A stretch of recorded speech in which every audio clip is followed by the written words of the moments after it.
نحمده ونستعينه ونستغفره ونؤمن به ونتوكل عليه ونعوذ بالله من شرور أنفسنا ومن سيئات أعمالنا من يهده الله فلا مضل له ومن يضلله فلا هادي له وأشهد أن لا إله إلا الله وحده لا شريك له وأشهد أن محمدا عبده ورسوله أما بعد.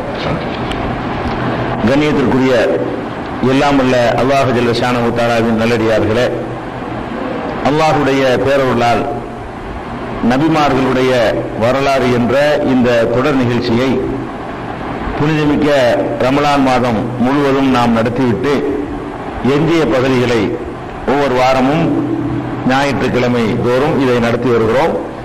இதில் கடந்த சில வாரங்களாக மூசா அலைஹிஸ்ஸலாத்து வஸ்ஸலாம் என்ற இறை தூதருடைய வரலாற்றில் முக்கியமான சில செய்திகளை அறிந்திருக்கிறோம்.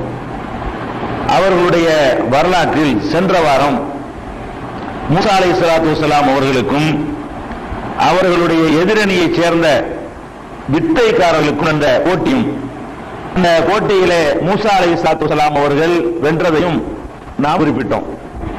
அதைத் தொடர்ந்து இந்த சிஹ்ர் என்ற சூனியம், வித்தை என்றால் என்ன, அது பற்றி மார்க்கம் சொல்லக்கூடிய கருத்து என்ன என்பதை அறிந்து கொள்வதற்காக அந்த வரலாற்றை அப்படி நிறுத்தி கொண்டு இந்த சிஹ்ரை பற்றி ஆய்வு செய்ய நுழைந்து அதில் ஒரு பகுதியை அறிந்திருக்கிறோம். அது சம்பந்தமாக இன்றைய தினம் நாம் என்ன அறிந்து கொள்ள இருக்கிறோம் என்றால், நபிகள் நாயகம் ஸல்லல்லாஹு அலைஹி வஸல்லம் அவர்களுக்கு யூதர்களிலே ஒருவர் சிஹ்ர் என்ற இந்த சூனியம் செய்ததாகவும் அதனால் நபிகள் நாயகம் ஸல்லல்லாஹு அலைஹி வஸல்லம் அவர்களுக்கு பாதிப்பு ஏற்பட்டதாகவும் பல ஹதீசுகள் உள்ளன. அந்த ஹதீசுகளை பற்றி முதலிலே நீங்கள் அறிந்து கொள்ள வேண்டும். சஹீஹுல் புகாரியில எடுத்துக்கொண்டால் 3175, 3268, 5763, 5765, 5766, 6063, 6391 ஆகிய ஹதீசுகளை நபிகள் நாயகம் ஸல்லல்லாஹு அலைஹி வஸல்லம் அவர்களுக்கு அந்த யூத மதத்தை சேர்ந்த ஒருவர் சிஹ்ர் செய்த செய்தி சொல்லப்படுகிறது. அது என்ன சொல்லப்படுதுன்னு முதல்ல தெரிஞ்சுக்கிறீங்க. அந்த ஹதீசுகள்ல என்ன சொல்லப்படுகிறது என்று சொன்னால், ஆயிஷா ரலியல்லாஹு அன்ஹா அவர்கள் அறிவிக்கிறார்கள், நபிகள் நாயகம் ஸல்லல்லாஹு அலைஹி வஸல்லம் அவர்களுக்கு சிஹ்ர் செய்யப்பட்டது, சூனியம் வைக்கப்பட்டது. ஆயிஷா நாயகியுடைய வார்த்தை என்னன்னா, சுஹிரன் நபியு ஸல்லல்லாஹு அலைஹி வஸல்லம், நபிகள் நாயகம் ஸல்லல்லாஹு அலைஹி வஸல்லம் அவர்களுக்கு சூனியம் வைக்கப்பட்டது. எந்த அளவுக்கு அதை பாதித்தது என்று சொன்னால், ஹத்தா கான யுஹய்யலு இலைஹி அன்னஹு யஃஅலு ஷைய வமா யஃஅலுஹு, ஒரு காரியத்தை அவர்கள் செய்யாத நிலையில் செய்தார்கள் என்ற எண்ணத்தை அது அவர்களுக்கு ஏற்படுத்தியது. அந்த அளவுக்கு அந்த சிஹ்ர் வைக்கப்பட்டது. ஆயிஷா நாயகி சொல்றாங்க, அவங்க செய்யாத ஒன்றை செய்தேன் என்று நினைப்பார்களாம். அப்படி நினைக்கும் அளவுக்கு நபிகள் நாயகம் ஸல்லல்லாஹு அலைஹி வஸல்லம் அவர்களுக்கு சூனியம் வைக்கப்பட்டது. வைக்கப்பட்ட உடனே ஹத்தா கான தாத்த யோமின், ஒரு நாள் அல்லாஹ்விடத்திலே துஆ செய்தார்கள். மீண்டும் துஆ செய்தார்கள். இப்படி துஆ செய்து முடித்த உடனே அவங்க சொன்னாங்க, ஆயிஷாவே, நான் எது சம்பந்தமாக அல்லாஹ்விடத்திலே தீர்ப்பு கேட்டேனோ அது சம்பந்தமாக அல்லாஹ் எனக்கு தீர்ப்பளித்து விட்டான். அதாவது இவங்களுக்கு சிஹ்ர் வைக்கப்படுகிறது. சிஹ்ர் வைக்கப்பட்டால் என்ன ஏற்படுதுன்னு கேட்டா, செஞ்சதை செய்யலைங்கிறாங்க, செய்யாத செஞ்சாங்கிறாங்க. இந்த அளவுக்கு அவர்களுக்கு ஒரு மனநிலையே பாதிக்கப்பட்டது. அதுக்கப்புறம் இது ஏன் இப்படி நடக்குன்னு அவங்களுக்கு தெரியல. அதுதான் எல்லாரும் துஆ செய்யறாங்க. இந்த ஹதீஸ் பிரகாரமே ஏன் அப்படி நடக்குன்னு தெரியாம அல்லாஹ்விடத்தில் நான் விளக்கம் கேட்டிருந்தேன், அல்லாஹ் எனக்கு இப்ப விளக்கம் தந்துட்டான் அப்படின்னு ஆயிஷா நாயகி கிட்ட சொல்றாங்க. என்ன சொல்றாங்க, எப்படி சொல்றாங்கன்னு கேட்டா, என்னிடத்தில் 2 பேர் வந்தார்கள். ஒரு ஆளு என்னுடைய தலை மாட்டில் அமர்ந்து கொண்டார், இன்னொரு ஆளு என்னுடைய கால் மாட்டில் அமர்ந்து கொண்டார். அதானி ரஜுலானி, 2 மனிதர்கள் என்னிடம் வந்தார்கள். ஃபகஅத அஹதுஹுமா இந்த ரஸி, ஒருவர் என்னுடைய தலை மாட்டில் அமர்ந்து கொண்டார். வல்லாஹரு இந்த ரிஜ்லைய, இன்னொருத்தர் என்னுடைய கால் மாட்டில் அமர்ந்து கொண்டாரு. அமர்ந்து கொண்டு 2 பேர் மாணவர்கள், 2 பேர் மலக்குகளை தான் ரசூல் அப்படி சொல்றாங்க. எனக்கு என்ன விஷயம் தெரியாம இருந்துச்சு பாருங்க, இப்பதான் விஷயமே தெரியுது. நான் படுத்து கிடக்கும் பொழுது 2 பேர் வர்றாங்க, ஒரு ஆளு தலைமாட்டில் உட்கார்றாங்க, ஒரு ஆள் கால் மாட்டில் உட்கார்றாங்க, உட்கார்ந்து அவங்க ரெண்டு பேரும் பேசிக்கிறாங்க. அதுதான் விஷயம் கிடைக்கும், ரசூலுல்லாஹ் கிடைக்கலாம். இப்போ கால அஹதுஹுமா லில்லாஹர், ஒருவர் வந்து இன்னொருத்தர் சொன்னாரு, மா வஜி ஒரு ரஜுல், இவருக்கு இந்த மனுஷருக்கு என்ன நோய் ஏற்பட்டிருக்கிறது அப்படின்னு ஒருத்தர் கேட்கிறாரு. கேட்ட உடனே இன்னொருத்தர் சொல்றாரு, மத்பூபுன், அவருக்கு வந்து சூனியம் வச்சுட்டாங்க யாரோ. அது என்ன விஷயம் ரசூலுல்லாஹ்வுக்கு தெரியலையா. அதாவது உன்னோட ஒண்ணு செய்யறாங்கன்னு மட்டும்தான் வருது, என்ன காரணம் விளங்கல. அல்லாஹ் இடத்துல துவா செய்யறாங்களாம். துவா செஞ்ச பிறகு அல்லாஹ் வந்து அதுக்கு என்ன பதில் சொல்றான்னா, உனக்கு இன்னும் நடந்திருக்குன்னு அல்ல அறிவிக்கிறான். எப்படி அறிவிக்கிறான்னா, ரெண்டு மாணவர்களை அனுப்பி ரெண்டு பேரும் உட்கார வச்சு அவங்க ரெண்டு பேரும் பேசிக்கிறாங்களாம்.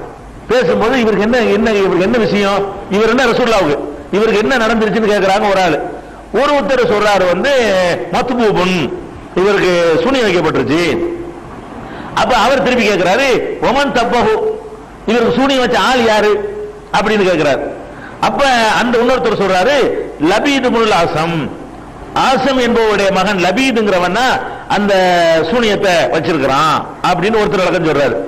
இன்னொருத்தர் கேட்கிறாரு, எதுல சூனியம் வச்சிருக்கிறான், சூனியம் வைக்கிறான் ஒரு மெட்டீரியல் வேணும்ல, அது என்ன மெட்டீரியல் அந்த சூனியம் வைக்கப்பட்டிருக்கிறது அப்படின்ற உடனே அவர் சொல்றாரு, சீப்பு, சீப்பு தலை வாடுற சீப்பு இருக்குல்ல, சீப்பு தலை வாரும் பொழுது உதிர்ந்த முடிகள், சீப்பு தலை வாரும்போது ரசூலுல்லாஹ்வுடைய முடியெல்லாம் உதிர்ந்து அந்த முடிகள் கொஞ்சம், அது போக அந்த பேரிச்ச மரத்தினுடைய பாலை பார்த்திருக்கீங்களா, பாலை, பேரிச்ச மரத்தினுடைய பாலை, இந்த பாலை என்ன தெரியுமில்ல, கூடு மாதிரி இப்படி இருக்கும், வாழைப்பூ மாதிரி டைப்ல இருக்கும், வாழைப்பூ பார்த்திருக்கீங்களா, அது மாதிரி டைப்ல இருக்கும், அதான் பாலைங்கிறது.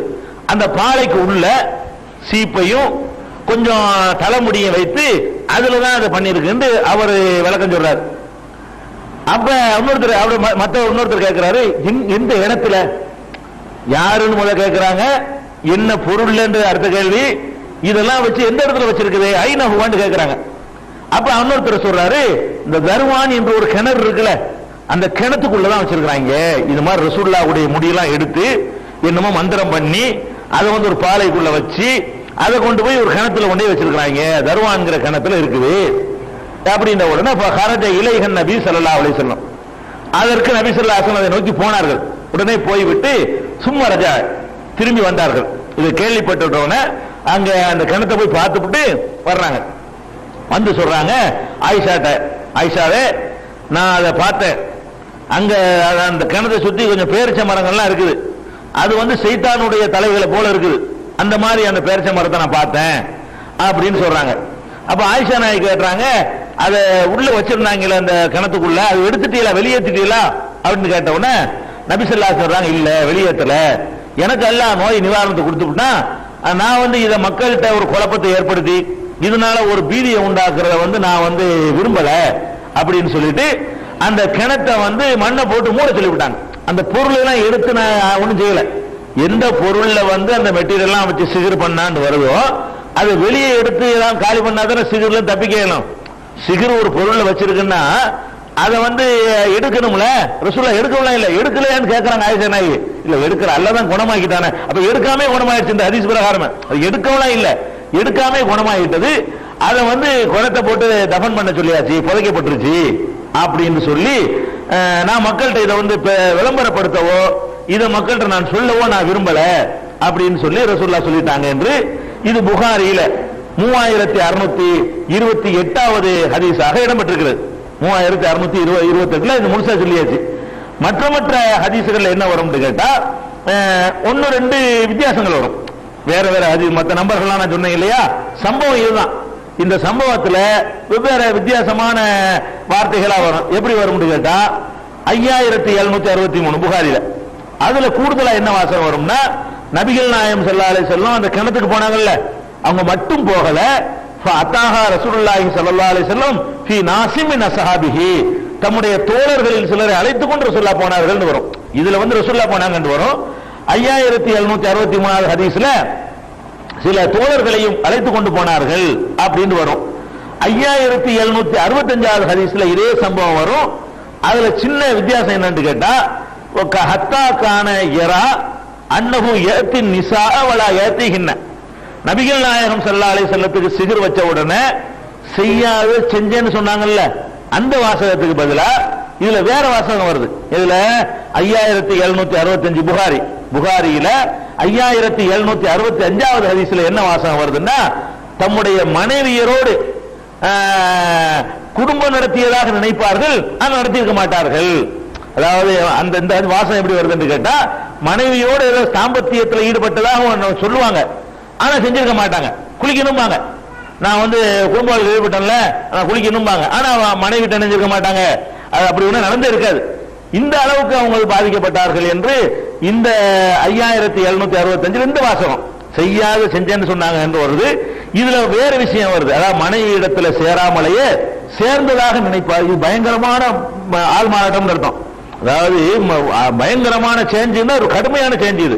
அதாவது தாம்பத்தியத்தில் ஈடுபடாம இருந்துட்டு நான் ஈடுபட்டேன் நினைச்சு குடிக்க போறேன்னு சொன்னா இது ரொம்ப கூடுதலான ஒரு ஸ்டேஜ். அந்த அளவுக்கு ஆளா இருந்தார்கள் என்று இந்த ஹதீஸ்ல வருகிறது. அதே மாதிரி 5766 என்ன இருக்குன்னு கேட்டா, இதே மாதிரி தன்னுடைய தோழர்களில் சில பேரோட போனார்கள் அப்படின்னு சொல்லிட்டு, அந்த கிணத்துடைய தண்ணீர் இருக்குல்ல, அது எப்படி இருந்துச்சுன்னு சொன்னா, அந்த மருதாணியுடைய ஊற வச்ச தண்ணீர் இருக்கும்ல, கலர் சிகப்பு கலர்ல, அந்த மாதிரியாக அதனுடைய தண்ணீர் இருந்தது என்று கொஞ்சம் கூடுதலான ஒரு செய்தி அதுல இடம்பெற்றிருக்கிறது. அதுக்கப்புறம் 6060 இதே சம்பவம் தான். முதல்ல சம்பவம் என்னன்னு விளங்கிட்டாதான் அதை எப்படி எடுத்துக்கிறது ரெண்டாவது வழங்க முடியும். அந்த சம்பவத்தில் வரக்கூடிய 6063வது ஹதீஸ்ல இது எவ்வளவு நாளைக்கு இப்படி இருந்தாங்க, சிகிச்சை செய்யப்பட்டாங்கன்னு வருது. ஒரு நாளைக்கா 2 நாளைக்கான்னு கேட்டா அதிக நாட்கள் என்ற கருத்துப்பட புகாரில் அது ஆயிஷா நாயகி சொல்றாங்க, மக்கதன் நபியு ஸல்லல்லாஹு அலைஹி வஸல்லம் கதாவ கதா யுஹய்யலு இலைஹி, நபிகள் நாயகம் ஸல்லல்லாஹு அலைஹி வஸல்லம் இந்த மாதிரி நிலையில ரொம்ப நாள் அதிகமான நாட்கள் அப்படியே நீடித்தார்கள், நாளுடைய நம்பர் வரல. அப்படியான ஒரு வார்த்தையை ஆயிஷா நாயகி சொன்னதாக 6063வது ஹதீஸ்ல இடம்பெற்றிருக்கிறது. இது போக இன்னொரு ஹதீஸ்ல நாளுடைய அளவே வருது. முஸ்னத் அஹ்மது எடுத்துக்கிட்டீங்கன்னு சொன்னா லபிசர், அதே ஆயிஷா நாயகி சொல்றாங்க, முஸ்னத் அஹ்மதுல 23211 சஹீஹான ஹதீஸ் தான். அதுல என்ன இருக்குன்னு கேட்டா, லபிச ரசூலுல்லாஹி ஸல்லல்லாஹு அலைஹி வஸல்லம் 6 அஷ்ஹுரின் 6 மாதங்கள் நபிகள் நாயகம் ஸல்லல்லாஹு அலைஹி வஸல்லம் அவர்கள் இந்த மாதிரி மனைவிட்ட சேராமலே சேர்ந்தோம்னா நினைச்சிருவாங்க. இந்த நிலையில் அவங்க இருந்தது ஒரு நாள் 2 நாள் அல்ல, எவ்வளவு நாள், 6 மாதங்கள் வரைக்கும் இந்த நிலை நீடித்தது என்று சொல்லி முஸ்னத் அஹ்மதுல இடம்பெற்றிருக்கிறது பார்க்கிறோம். இப்படி பல சம்பவங்கள் புகாரியில் இருக்கிறது. புகாரி மட்டும் நான் சொல்றது காரணம் என்னன்னா, அது சொன்னா மத்த எல்லாம் போதுங்கிறதுனாலதான். இதே விஷயங்கள் புகாரில் நீங்க பார்க்கலாம், முஸ்லிம்ல பார்க்கலாம், அபூதாவுல பார்க்கலாம், திருமதியில பார்க்கலாம், இப்னு மாஜாவுல பார்க்கலாம், தாரிமில பார்க்கலாம், நசையில பார்க்கலாம், பைஹக்கில பார்க்கலாம், தாரகுத்னில பார்க்கலாம். ஹதீஸ் நூல்கள் சொல்லப்படக்கூடிய எல்லா நூல்கள்லையும் இந்த சம்பவம் இடம்பெற்றது. இதை மட்டும் வச்சு நம்ம சொல்ல நிறைய இடங்கள்ல இந்த ஒரு சம்பவத்தை நம்ம பார்க்கிறோம். இந்த சம்பவத்தில் எல்லாத்திலையுமே ஒன்னு ஆயிஷா நாயகி அறிவிப்பாங்க, இல்லைன்னா ஸெய்த் இப்னு அர்கம் அறிவிப்பார்.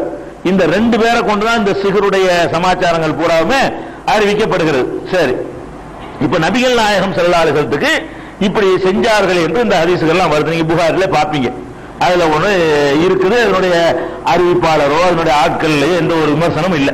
சொல்லக்கூடிய ஆட்கள் இருக்காங்க இல்லையா, யார் இப்ராஹிம் மூசாவா இருந்தாலும் சரி, ஈசாவா இருந்தாலும் சரி, ஹிஷாமா இருந்தாலும் சரி, அப்படி சொல்லக்கூடிய ஆட்கள்லாம் புகார்ல வருது. அவங்க எல்லாருமே மனிதருடைய கணிப்புல நல்லவர்களாக தான் இருக்கிறாங்க. அறிஞர்களுடைய கணிப்புல, ஹதீஸ்களை அறிஞர்களுடைய மதிப்பீட்டுல யாரும் ஒரு கோளாறான ஆட்களாகவோ, இட்டுக்கற்ற ஆட்களாகவோ, பொய்யர்களாகவோ, நினைவாற்றல் குறைந்தவர்களாகவோ இல்ல, கரெக்டான ஆட்கள் வழியாகத்தான் இந்த செய்திகள் பதிவு செய்யப்பட்டிருக்கின்றன. இது வரைக்கும் ஆதாரப்பூர்வமானாச்சா. அதுக்கப்புறம் இப்ப நம்ம என்ன பண்றோம் கேட்டா, இந்த செய்திகள்லாம் வருது. நான் ஏற்கனவே உங்களுக்கு சொன்னது நீங்க ஞாபகத்துக்கு கொண்டு வரணும். இப்ப ஏற்கனவே என்ன சொல்லி இருக்கிறோம், நபிகள் நாயகம் ஸல்லல்லாஹு அலைஹி வஸல்லம் அவர்களுக்கு சிஹ்ர் செய்யப்பட்டதாக காபிர்கள் சொல்லும் பொழுது அல்லாஹ் மறுக்கிறான். ஃபர்ஸ்ட் பாயிண்ட் ஞாபகம் வச்சுக்கிறதா, புகார்ல இருக்குது. புகார்ல இருந்தா கூட நாம எதை ஃபர்ஸ்ட் பார்க்கணும், நபிகள் நாயகத்தை பற்றி காபிர்கள் சொன்ன விமர்சனம் என்னன்னு கேட்டா, இன்னமா அந்த மினல் முஸஹரீன், உனக்கு யாரோ சிஹ்ர் பண்ணி விட்டார்கள் அப்படின்னு சொல்லி எதிரிகள் விமர்சனம் பண்ணினாங்க. அதே மாதிரி இங்க 26வது அத்தியாயம் 153வது வசனம் இந்த சம்பவத்தை நீங்க பார்க்கிறோம்.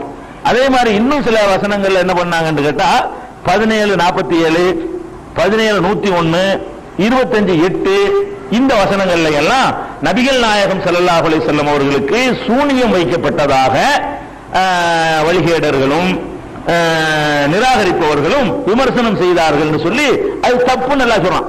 நபிகள் நாயகத்துக்கு சூனியம் வச்சதா சொல்றாங்க, அது வந்து காபிர்கள் தான் அப்படி சொல்லுவான், வழிகேடர்கள் தான் சொல்வார்கள் என்று குர்ஆன் ஒரு பக்கம் அப்படி இருந்து சொல்லுவது.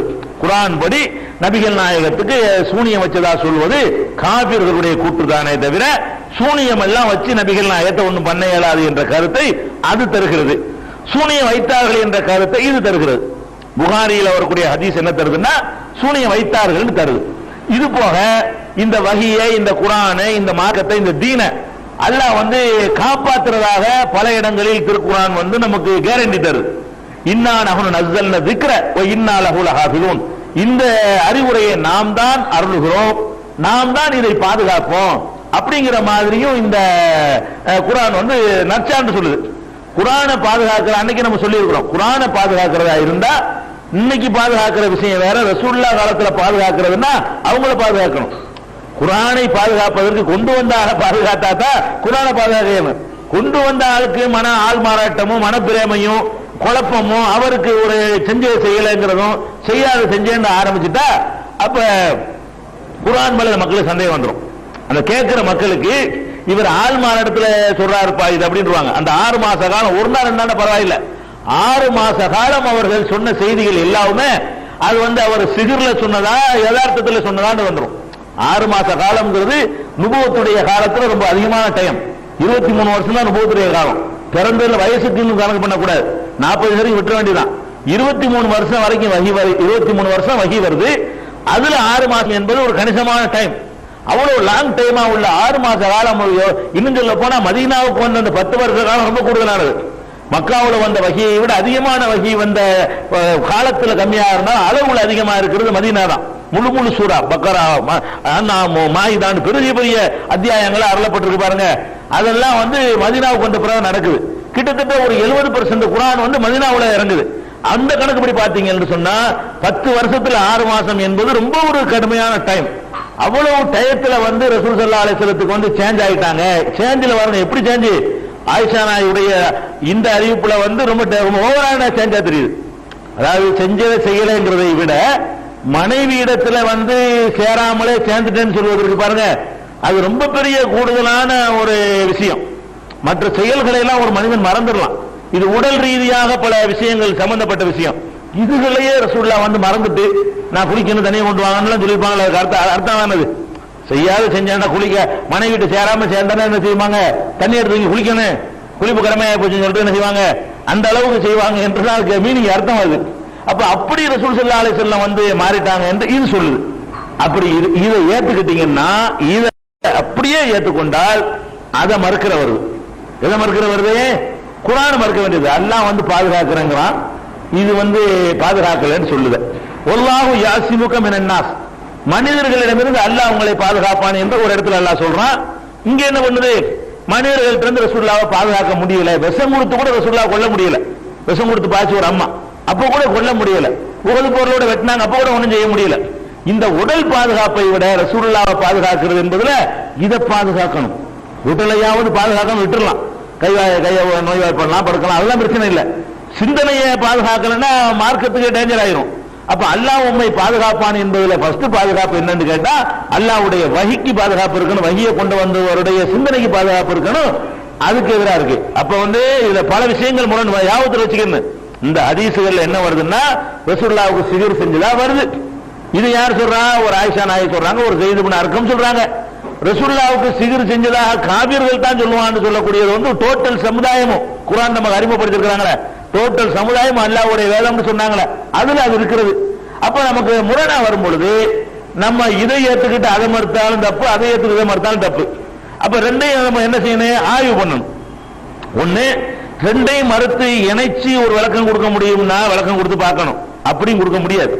எல்லா வகையிலையும் ஒரு மோதல் வரக்கூடிய நேரத்தில் நம்ம என்ன பண்ணணும்னு கேட்டா அல்லாஹ்வுடைய வேதத்துக்கு கூடுதல் முக்கியத்துவத்தை கொடுத்து, அப்ப இதுல ஏதோ ஒரு ராங் நமக்கு தெரியாத ஒரு ராங் இருக்கும். ரசூலுல்லாஹ்வுக்கு எப்படிலாம் வைக்க முடியாது. நான் அதுக்கு முந்தி போன தடவை ஒரு கருத்தையும் உங்களுக்கு சொல்லியிருக்கிறேன். ரசூல் ஸல்லல்லாஹு அலைஹி வஸல்லத்துக்கு சிகிர் வச்சுட்டாங்கன்னு சொன்னா அன்றைக்கு அந்த சவால் அடிபட்டு போயிடும். இறை தூதர்கள் வந்து எதை கொண்டு தங்களை நிரூபிப்பாங்க? அற்புதங்களை கொண்டுதான். இறை தூதர்கள் வந்து நாங்கள் இறை தூதர்கள் நெத்திலே எழுதிய ஒட்டிக்கணும் அப்படிலாம் ஒண்ணும் இருக்காது. அல்ல இறை தூதர்களுக்கு மனித தன்மை எல்லாம் எடுக்கப்பட்டு அனுப்பப்படுவாங்களா? அப்படியும் கிடையாது. நம்மள மாதிரி சாப்பிடுவாங்க, நம்மள மாதிரி குடிப்பாங்க, நம்மள மாதிரி குடும்ப வாழ்க்கை ஈடுபடுவாங்க, நம்மள மாதிரி கவலைப்படுவாங்க, நம்மள மாதிரி நோயப்படுவாங்க. இப்படி இருக்கக்கூடிய ஒருத்தர் வந்து தன்னை இறை தூதர்னு சொல்றாருன்னு சொன்னா அவரை எதை கொண்டு அல்ல இறை தூதர் நிரூபிக்கிறான்? ஒவ்வொரு நபியையும் ஒன்னு ரெண்டு அற்புதங்களை கொடுப்பான். ஒன்னு ரெண்டு அற்புதங்களை கொடுத்து இந்த பார் அற்புதம் செஞ்சுட்டு இவங்க செய்ய முடியுமா? இது யாரும் செய்ய முடியல, அதனால நான் இறை தூதரு அப்படின்னு சொல்லுவாங்க இறை தூதர்கள். அப்படி சொல்லித்தான் இறை தூதர்கள் வந்து தூதர் நிரூபிச்சிருக்கிறார்கள் அல்லாஹ் குர்ஆன்ல சொல்லி காட்டுறான். எந்த தூதரை அனுப்பினாலும் அற்புதம் கொடுக்காமல் அனுப்பியதில்லை நம்ம ஏற்கனவே சொல்லியிருக்கிறோம். தூதர்களுடைய ஆரம்ப அடிப்படை முன்னுரையை சொல்லும் பொழுது ஒரு தூதரும் அற்புதம் கொடுக்காம மனிதர்களை சோதிக்கிற விதமாக நான் தான் தூதர் நம்புனா இப்ப நம்புவான். தூதர்னு சொல்லக்கூடிய நான் தான் ஒரு அறிஞர் நம்புனா நம்பிட்டு போயிடலாம். அல்லாஹ்வுடைய தூதர்னு வந்து சொல்வதா இருந்தா அது எப்படிப்பா நீ எப்படிப்பா அல்லாஹ்வுடைய தூதரா இருப்பேன்னு ஒருத்தர் கேட்பான்ல. அல்லாஹ்வுடைய தூதர் என்று ஒரு நம்புவதா இருந்தால் நம்மள மாதிரி அவர் எல்லா பலவீனமும் அவருக்கு இருக்கும் பொழுது நம்ப மாட்டான் யாருமே. இப்ப நம்ப வைக்கிறதுக்கெல்லாம் என்ன பண்றான்? அவருக்கு ஒரு அற்புதத்தை கொடுப்பான், ஒட்டகத்தை கொடுப்பான், கைத்தறி போட்டு பாம்பாய் காட்டுவான், ஏதாவது ஒரு வகையில ஒரு அற்புதத்தை கொண்ட பார் இது உனக்கு செய்ய முடியுமா? யாருக்கு செய்ய முடியுமா? நான் செஞ்சு காட்டுறேன்ல. அப்ப இது நானா செய்யலப்பா, இறைவன் தாப்பா தவிர்க்க, இதான் ப்ரூஃப், இதான் சான்று அப்படின்னு சொல்லுவார். அப்ப அற்புதங்களை கொண்டுதான் தூதரை நம்ப வேண்டிய ஒரு நிலையில் அல்லாஹ் மனிதர்களை படைச்சிருக்கும் பொழுது அவன் இந்த மாதிரி ரசூலுல்லாஹ் பெறற்ற ஒரு அற்புதத்தை பண்ணிவிட்டான்டா. அப்ப எப்படி நம்புவாங்க? நீ தூதருங்கிற இந்த ஒன்னே பரட்டி என்ன சொல்ற முடிவு கதை? இறை தூதரை நம்புறதே அல்ல அற்புதத்தை வச்சிருக்கலாம். ஏன்னா அவங்களுடைய மனிதத்தன்மையை மாற்றிலாம் அனுப்புறது இல்லை. இறை தூதர்களை அனுப்பும் பொழுது மனிதத்தன்மையெல்லாம் எடுத்து போட்டு மலக்குமார் அனுப்பி இந்த பார் தூதர் சாப்பிட மாட்டார் பாரு, 10 வருஷம் அரைச்சி போட்டு வை சோறு திங்க மாட்டார் எல்லாம் அனுப்புனா ஒரு தூதரையாச்சு. ஒரு தூதரை அப்படி அனுப்பல. எல்லா தூதரும் சாப்பிட்டாங்க, மலைஜலம் கழிச்சாங்க, ஒண்ணுக்கு போனாங்க, குடும்ப வாழ்க்கை நடத்தினாங்க, கஷ்டப்பட்டாங்க, கவலைப்பட்டாங்க, எல்லாமே இருந்துச்சு. அப்ப எல்லா மனிதத்தன்மையை அனுப்பும் பொழுது அவங்களுக்கு கொடுத்தது 2-3 அற்புதங்கள் தான். அதை வச்சுதான் நான் அல்லாஹ்வுடைய நிரூபிக்க நிலையில் இருக்கிறாங்க. அப்ப அற்புதங்களால் தான் இறை தூதர் நிரூபிக்க இயலும் என்ற நிலையில நபிகள் நாயகத்துக்கே இப்படி பண்ணி இந்த மாதிரி ஆக்கிவிட்டாங்க என்று சொன்னா இப்ப அதுதான் அற்புதமா எடுத்து. இப்ப அது போலியில நெசமாவோட செஞ்சிருக்கிறான். அதாவது உண்மையாகத்தான் பண்ணிவிட்டாங்க, போலியாவெல்லாம் பண்ணலையே. மூசா நபி காலத்துல வந்து போலி நம்ம சொல்லிவிட்டோம், வித்த பண்ணினாண்டு. இங்க இது நெசம்னு எடுத்துக்கொண்டிருக்கல. ஆனால் எங்கேயோ இருந்துகிட்டு நபிகள் நாயக ஒரு முடியல என்னமோ பண்ணுவானா, இங்க வந்து பொண்டாட்டிட்ட மனைவிட்ட போகாமலேயே மனைவிட்ட போனோம்னு நினைக்குவாங்களா, செய்யாதெல்லாம் செஞ்சேன்னு நினைக்குவாங்களா. அவ்வளவுக்கு பவர் அவனுக்கு இருந்துச்சுன்னு சொன்னா இவர் இறை தூதர் கிடையாது. என்ன இறை தூதர்? சாதாரண நாம் பறிச்சு விட்டுட்டால கொஞ்சம் இல்லையா? சாதாரண ஒரு ஆள் நான் இறை தூதரா இல்லாத நான் வந்து அவர் அப்படி படுக்கையில போட்டு பறிச்சு விட்டுட்டேன். இவர் என்ன இறை தூதர்னா என்ன ஆயிருக்கும்? எத்தனை பேர் மதம் மாறி முர்த்ததாகி போயிருப்பாங்க. இப்படி மேராஜ் சொன்ன எத்தனை முர்த்ததாகி போனாங்க.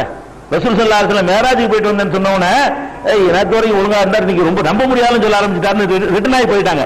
அப்ப இப்படி ஒன்று நடந்து இருந்து வரலாற்றில் நடந்திருக்குமே. ஆனால் ஒரு கணிசமானவர் மாறி இருப்பார்கள். அரைகுறையா வந்த கேசெல்லாம் நினைஞ்சிருக்கேன். என்னடா தூதர்னு பெருசா நம்பிக்கிட்டு வந்தோம், ஒரு சாதாரண மனுஷன் பரட்டி அடிச்சு விட்டான், அப்புறம் என்ன தூதர் இவரு? அதை பேஸ் பண்ண இருக்கு. ஏழல அல்லாஹ்வுடைய தூதர்னா ஒரு சாதாரண மனுஷனுக்கு மத்தியில உடல் வலுவு மற்ற விஷயத்துல தோல்வியை கொடுக்கலாம். இது வந்து மறைமுகமான மந்திரத்துல தோல்வியில. இது ஒரு மூசி ஏற்றி படுக்க போட்டா ஓகேன்னு ஒத்துக்கலாம், ஒரு மயக்க மருந்தை கொடுத்து படுக்க போட்டா ஓகேன்னு ஒத்துக்கலாம், உணவுல எடுத்தா கலந்து கொடுத்து சேஞ்ச் ஆகி விட்டா அதை ஓகேன்னு ஒத்துக்கலாம். இவன் அல்லாஹ் மார்ல வேலை செய்யறான். அவன் எங்கேயோ உட்காந்துக்கிறான், கிணறு எங்கேயோ இருக்குது, அவன் அங்க செய்யற வேலை இங்க வந்து பாதிக்குதுன்னா அது அல்லாஹ்வுடைய வேலையில அல்லாஹ் செய்யற மாதிரி டெக்னிக்கல பண்ணிட்டான்னு சொன்னா அப்ப என்ன வருதுங்க? நபிகள் நாயகத்தினுடைய அந்த தூதுத்துவமே அன்றைய சமுதாய மக்கள் மத்தியில சந்தேகத்துக்குரியதா இருக்குமா இருக்காதா? அதைத்தானுங்க அல்லாஹ் வந்து அற்புதத்தை வச்சு தானுங்க எல்லா தூதரையும் நிறைநாட்டுறான். அப்படிங்கறதெல்லாம் வச்சு பார்க்கக்கூடிய நேரத்தில் இதுவா அதுவாங்கிற ஒரு இடைஞ்சல் வர்ற காரணத்தினால் அது புகாரியிலே வந்து இருந்தாலும் நாம் என்ன பண்ணணும்? குர்ஆன் அடிப்படை இஸ்லாமிய தத்துவம், கொள்கை, கோட்பாடு, ஒரு மனிதனுக்கு அல்லாஹ் கொடுத்திருக்கிற ஆற்றலுடைய லிமிட். மனிதனுக்கு என்ன ஆற்றல் கொடுத்திருக்கிறான்? மனிதனுக்கு ஆற்றல் கொடுத்திருக்கான். ஒரு ஆளை கொல்லலாம். எப்படி கொல்லலாம்? கத்தியத்தை குத்தி கொள்ளலாம். நீங்க என்ன கொள்ளலாம், நான் உங்களை கொள்ளலாம். அந்த மாதிரி ஆற்றல் எப்படி கொள்ள முடியும்? கத்தியை கொண்டாந்து குத்தி கொள்ள முடியும், துப்பாக்கி நான் சுட்டு கொள்ள முடியும், சோத்துல இருந்தா கலந்து வச்சு கொள்ள முடியும். கொள்ள முடியுமா? இந்தா சுட்டு போ, இப்படி கொள்றதை கொடுத்திருக்கான அல்ல, இப்படி கொடுக்கல. நீங்க என்ன கொள்ள, நாங்க கொள்ளல. அப்ப கொள்ளலாம், எல்லாம் செய்யலாம். நீங்க ஒருத்தர் இடைஞ்சல் பண்ணலாம். எப்படி பண்ணலாம்னு கேட்டா சாதனங்கள் வழியா, காரண காரியங்கள் வழியா பண்ண முடியுமே தவிர நான் உங்களை டச் பண்ணாம எந்த வகையிலையும் எந்த பொருளை கொண்டும் உங்களை டச் பண்ணாம, குறைஞ்சபட்சம் ஒரு புகையில என்னத்தையா கலந்து, விஷ புகையை கலந்தாவும் மூக்கு வழியா விட்டு தான் உங்களை ஏதாவது பண்ண முடியும். உங்களை மயக்கம் போட வைக்கிறதா இருந்தா கூட என்ன செய்யலாம், உங்களை டச் பண்ணாம செய்யலாம். என்ன செய்யலாம், இங்க இருந்து ஒரு விஷ புகையை அப்படி விட்டேன்னு சொன்னா அப்படி வந்து உங்க மூக்குல படும், நீங்க அது உள்ள போகும். அப்ப வெளியிலிருந்து ஒரு பொருளை உங்கள் மீது செலுத்தி கேடு செய்வதாக இருந்தால் அது அல்லாஹ் மனுஷனுக்கு கொடுத்த சக்தி. ஒண்ணுமே செலுத்த மாட்டான், எதுவுமே செய்ய மாட்டான். இங்க உட்கார்ந்து என்னமோ பட்ட அங்க டைப் படிச்சோம், அங்க போய் அவரா எப்படி இருக்கு. இப்படியான ஒரு ஆற்றல் மனிதனுக்குரிய ஆற்றலா இது? இது ரப்பு செய்யற வேலை, இது அல்லாஹ் செய்யற வேலை. இப்படியான ஒன்றை அல்லாஹ் கொடுத்தான்னு சொன்னா ஒரு மனிதன் வழிகட்டு போனா கூட அவனை ஒன்னு கொஸ்டின் பண்ண இயலாது. நீ தான் நல்ல அற்புதத்தை நம்ம வச்சு அந்த அழகான அற்புதம் பண்ணி காட்டிட்டான்ற மாட்டான். அப்படி இருக்கா இல்லையா? அற்புதத்தை நீ தான் நம்ம சொல்ற, கண்ணு முன்னாடி அற்புதம் பண்ணி காட்டுறான், நான் ஏன் அவன் சொல்றது ஏத்துக்கிற கூடாதுன்னு கேட்டுறோமே இல்லையா? இப்ப நபிமார்கள் வந்து அற்புதம் கொண்டு வரும்போது ஏத்துக்கிற மருத்துவக்கு தானே எல்லாம் கவுண்டர் பண்றான். ஏன்டா ஏத்துக்க மாட்டேங்கிறீங்க, நான் அத்தாட்சி கொடுத்தனடான்னு மறுமையில காப்பானா இல்லையா? அப்ப அத்தாட்சி இருந்தால் நம்பணும் என்பது மனிதனுக்கு அல்ல விதியாக இருக்கும் பொழுது இவங்க நெசமாவே இப்படிலாம் பண்ணுவாங்க இருந்தா அதையும் நான் நம்ப தானே செய்வேன். நான் நம்பிட்டேன்னா என்ன எப்படி எல்லாம் கொஸ்டின் பண்ணுவான், எப்படி கேள்வி கேட்பான் என்றெல்லாம் யோசித்து பார்த்து நம்ம என்ன பண்ண வேண்டி இருக்குது. இது புகாரியில வந்திருந்தாலும் அதை விட குர்ஆன் வந்து வெயிட்டானது, அதை விட வலுவானது, அதை விட இஸ்லாமிய அடிப்படை வலுவானது. அதனால இதுல நம்மளுக்கு அறியாத ஏதோ ஒருத்தர் கோளாறு படைச்சவர் இருப்பாரு, நபிகள் நாயகத்துக்கு இப்படி நடந்திருக்காது. இன்னும் சொல்ல போனா இது வந்துங்க ஒரு செய்தி நீ கவனிக்கணும், அந்த செய்தியுடைய முக்கியத்துவத்துக்கு தகுந்த மாதிரி நிறைய பேர் அறிவிப்பாங்க. நான் இன்னைக்கு உங்களுக்கு சொல்றேன் ஒரு செய்தியை, இந்த செய்தியை போய் எல்லாருக்கும் நீங்க சொல்ல மாட்டீங்க, எல்லாருக்கும் சொல்லிட்டு போயிடாத, நீங்க காட்டு போட்டு போயிருவீங்க. நான் சொல்ற செய்தியை நானே வந்து ஒரு பயங்கரமான ஒரு விஷயத்தை நான் சொல்றேன், அது பெரிய பாதத்தை ஏற்படுத்தக்கூடிய ஒரு மேட்ரு. அப்ப என்ன பண்ணுவீங்க, இதை 1000 பேர் சொல்லுவீங்க, அவ்வளவுதானாங்க. இப்ப எனக்கு நோய் வாய்ப்பட்டிருக்கு, நான் ஒரு சாதாரண ஆளு, நீங்க எல்லாம் எனக்கு தெரிஞ்சு வச்சுக்கிறீங்க, எனக்கு நோய் காய்ச்சல்ல படுத்துட்டேன், இது போய் யாரும் காய்ச்சல் அப்படி விட்டுருவீங்க. எனக்கு வந்து மெண்டல் ஆயிடுச்சுன்னு வைங்க, எத்தனை பேருக்கு சொல்லுவீங்க? உதாரணத்துக்கு நான் சொல்றேன், இப்ப எனக்கு வந்து காய்ச்சல் வந்தா நீங்க அந்த செய்தியை வந்து எல்லாத்தையும் சொல்ல மாட்டீங்க, தெரிஞ்சு வச்சுக்கிறீங்க. காய்ச்சலா போச்சான், ஏதாவது பேச்சு வந்துச்சுன்னா அவர் ஜுரமாண்டு வாரம் கிளாஸ் நடத்தல அப்படின்றீங்க. அடுத்த வாரம் வர்றீங்க, மெண்டல் ஆகி போய் என்ன சேர்த்துட்டான், கீழ்பாலத்துல வச்சிருக்கான்னு வைங்க ஒரு பேச்சுக்கு. அப்ப இந்த செய்தி நீங்க எத்தனை பேர் சொல்லுவீங்க? உங்களோட வச்சிருப்பீங்களா? சாதாரண என்னைய மாதிரி ஒரு ஆளுக்கு நீங்க வர்றீங்க, அடுத்த வாரம் கிளாஸ் நடத்தல, காரணம் கேட்கறீங்க, மெண்டல்ங்கிறாங்க. இது வந்து உங்களுக்கு தெரிஞ்சு அம்புட்டு பேரும் சொல்லிடுவே இல்லையா? ஒரு ஆள்கிட்ட விட மாட்டீங்க, தெரிஞ்சு அம்புட்டு போயிட்டீங்கன்னா இது ஒரு பெரிய விஷயம், பெரிய ஒரு தாக்கம் இது. அப்ப அந்த மாதிரியான விஷயமா ஒரு சாதாரண ஒரு மனிதனுக்கு செய்யும் பொழுது அல்லாஹ்வுடைய தூதருக்கு இப்படி ஒண்ணு நடந்து இருந்தா எத்தனை பேர் இதை பத்தி அறிவிச்சிருப்பாங்க? எத்தனை சஹாபாக்கள் 6 மாச காலம்ல 2 நாள் இப்படி இருந்து மறைஞ்சிட்ட பெரிய கூட தெரியாம போயிடும்.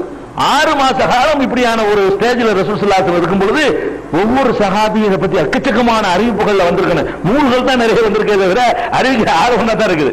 அது ஆயிஷா தான் இருக்கு, புகார் முஸ்லீம் எல்லாம் வருது, அறிவிக்கிறாங்க அந்த 2 பேர் தான் அறிவிக்கிறாங்களே தவிர ஆயிரக்கணக்கான பேர் என்ன செய்யற இதை வந்து அறிவிச்சு இருக்கணும். பெருமானார் ஸல்லல்லாஹு அலைஹி வஸல்லம் பாதிப்பு, பெரிய பாதிப்பு ஏற்பட்டுச்சு, எங்களுக்கெல்லாம் நாங்க கலங்கி போயிட்டோம், நாங்கள் ஆடி போயிட்டோம், என்ன செய்யணும் நினைச்சு தடுமாறி போயிட்டோம், அதிர்ச்சி அடைஞ்சிட்டோம் என்ற மாதிரி எல்லாம் எவ்வளவு அறிவிப்புகள் வந்திருக்கணும். அதையெல்லாம் வச்சு பார்க்கும் பொழுது என்னமோ ஒரு நம்மளை அறியாம யாரோ ஒரு ஆள் வந்து பண்ணிருப்பாங்க. அல்லாஹ்வுடைய வேதம் பாதுகாக்கப்பட்டது, இதுல ஏதோ நம்மளை அறியாமல் ஒண்ணு இருக்கும், நாம் அதுக்கு முன்னுரிமை கொடுத்து இதை பெண்டிங் எழுதி வச்சிட வேண்டியதான். ரசூலுல்லாஹ்வுக்கு சீர் வைக்கப்படும் என்பதை நம்ம என்ன செய்யக்கூடாது, ஏத்துக்கிற கூடாது. என்ன ஒரு புரிஞ்சுக்கிறதுக்காக சொல்வதா இருந்தால், நான் போன வாரம் கூட ஒண்ணு சொல்லி காட்டின ஒரு சம்பவம், அந்த குர்ஆன்ல இருந்து அதை வந்து என்ன செஞ்சாங்க, ரசூல் ஸல்லல்லாஹு அலைஹி வஸல்லம் மௌத்தா போகும்போது கூட குர்ஆன்ல சில வசனம் இருந்துச்சு, பின்னாடி உள்ளவங்க மாத்திட்டாங்க அப்படின்னு சொல்லிட்டு ஆயிஷா நாயகி சொல்லுவாங்க இல்லையா? அது நம்ம ஹதீஸ் சரியா இருந்தாலும் நம்ம ஏத்துக்கிற முடியாது, ஏன்னா குர்ஆனுடைய பாதுகாப்பின் மீது அது கேள்விக்குறி எழுப்புகிறது. அதே மாதிரி இன்னொரு சம்பவத்தை நீங்க பாத்தீங்கன்னா, முஸ்லீம்ல வரக்கூடிய ஹதீஸ் நீங்களே சொன்னவனே இது வந்து சரியா இருக்கா நீங்களே சொல்லிடுவீங்க. ஒரு அறிவிப்பாளர் கூட நான் சொல்ல தேவையில்லை, ஆனா எல்லாரும் கரெக்டான ஆளுங்க, இதுல வரக்கூடிய அறிவிப்பாளர்கள் எல்லாம் கரெக்டான ஆளுங்க.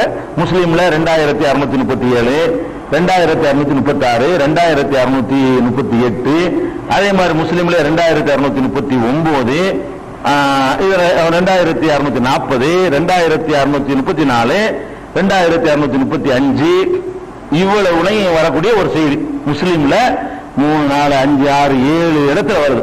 சஹீஹ் முஸ்லிம்ல 7 இடத்துல இந்த சம்பவம் வருது.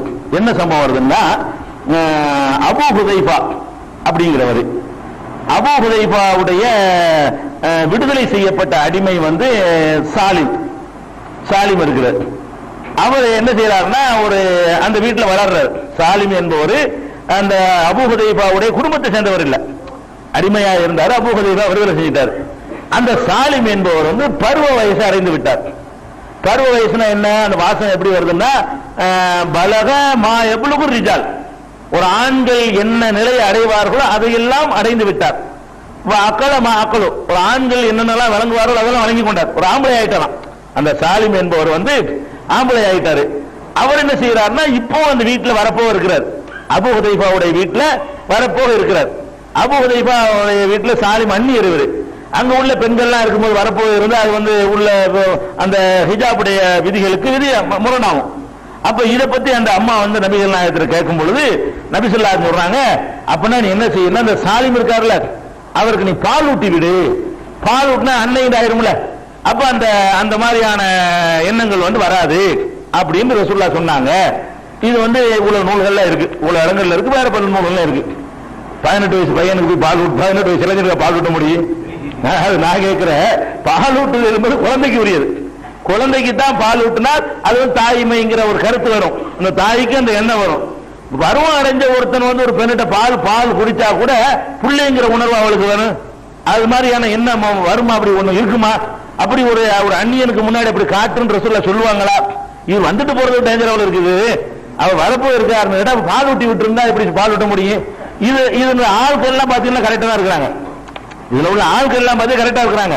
அப்ப நம்ம என்ன பண்றோம், இதுல ஏதோ ஒரு ராங் இருக்கு, இது ஏதோ தப்பான ஒரு ஆள் வந்து ஏதோ பண்ணிருக்கிறாரு. இதுல இது இஸ்லாமிய அடிப்படை ஃபண்டமெண்டல் எல்லாத்துக்குமே இது எதிராக இருக்கு நம்ம எடுத்துக்கொள்வோம். இது மாதிரி வர்ற வச்சுட்டு மொத்த ஹதீஸ்களா அப்படின்னு நினைச்சிடக்கூடாது. இது மாதிரி வரக்கூடியது நான் அன்னைக்கு சொன்ன மாதிரி 50 கூட தேராது, ரொம்ப ரொம்ப குறைவா தான் இருக்குமே தவிர மற்றதெல்லாம் இங்க முரண்லாம் இருக்காது. ஜாயிண்ட் பண்ணி முரண் இல்லாத ஒரு விளக்கம் கொடுக்க முடியலாம். இப்படியானது நமக்கு எந்த வகையிலும் இது வந்து யாராலையும் ஒன்றும் சொல்ல இயலாது.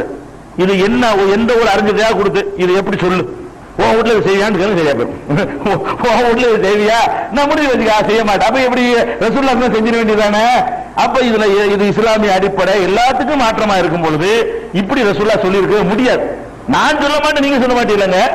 அப்படி அல்லாஹ்வுடைய தூதர் இப்படி எப்படி சொல்லுவாங்க நமக்கு பார்த்தவனையே தெரியுது. பத்தியில முஸ்லீம்ல தான் வருது, நல்ல கரெக்டான ஆளுக்கு அறிவிக்கிறாங்க. ஆனால் நம்மளால என்ன செய்ய முடியல, அதை ஏற்றுக்க முடியல இல்லையா? அது மாதிரி இன்னொரு ஹதீஸ் எடுத்துக்கிட்டீங்கன்னு சொன்னா, நீங்க புகாரில வரும், அதாவது இஹ்ராம் கட்டுறோம்ல, ஹஜ்ஜுக்கு இஹ்ராம் கட்டிட்டோம்னு சொன்னா கல்யாணம் பண்ணக்கூடாது. இஹ்ராமுடைய நேரத்தில் வந்து கல்யாணம் பண்ணக்கூடாது, குடும்பமும் நடத்தக்கூடாது. இஹ்ராம் பண்ணி போயிட்டு இருக்கிறோம், அங்கே ஒரு பொண்ணை பார்த்து கல்யாணம் பேசி முடிக்கலாமான்னு பண்ணக்கூடாது. இஹ்ராம்லாம் கலைஞ்சி முடிச்சுட்டு தான் கல்யாணம் பண்ணணுமே தவிர திருமண ஒப்பந்தம் கூட பண்ணக்கூடாது, ஷரத்து. நபிகள் நாயகம் ஸல்லல்லாஹு அலைஹி வஸல்லம் தடுத்து இருக்கிறாங்க. இப்ப புகார்ல ஒரு ஹதீஸ் வரும், நபிகள் நாயகம் ஸல்லல்லாஹு அலைஹி வஸல்லம் அவர்கள் மைமூனாவை வந்து இஹ்ராம் கட்டி தான் கல்யாணம் பண்ணாங்க. ஹஜ்ஜுக்கு போனாங்களே, அந்த ஹஜ்ஜுக்கு இஹ்ராம் கட்டி இருக்கிற நிலையில தான் நபிகள் நாயகம் ஸல்லல்லாஹு அலைஹி வஸல்லம் அவர்கள் மைமூனாவை திருமணம் செய்தார்கள் என்று இப்னு அப்பாஸ் அறிவிக்கிறாங்க. இப்னு அப்பாஸுக்கு மைமூனா சின்னமா இத்தனைக்கும், வேற ஒரு அந்நியர்லாம் கிடையாது.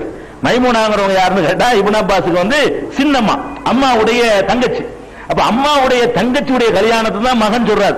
இப்னு அப்பாஸ் நல்லவர் தான், அதுல வந்து அறிவிக்கிற எல்லாருமே சரியான ஆளுக்கு தான். இது புகாரியில 1838வது ஹதீஸா இடம்பெற்றிருக்கிறது. புகாரியில 1838வது ஹதீஸா வருது.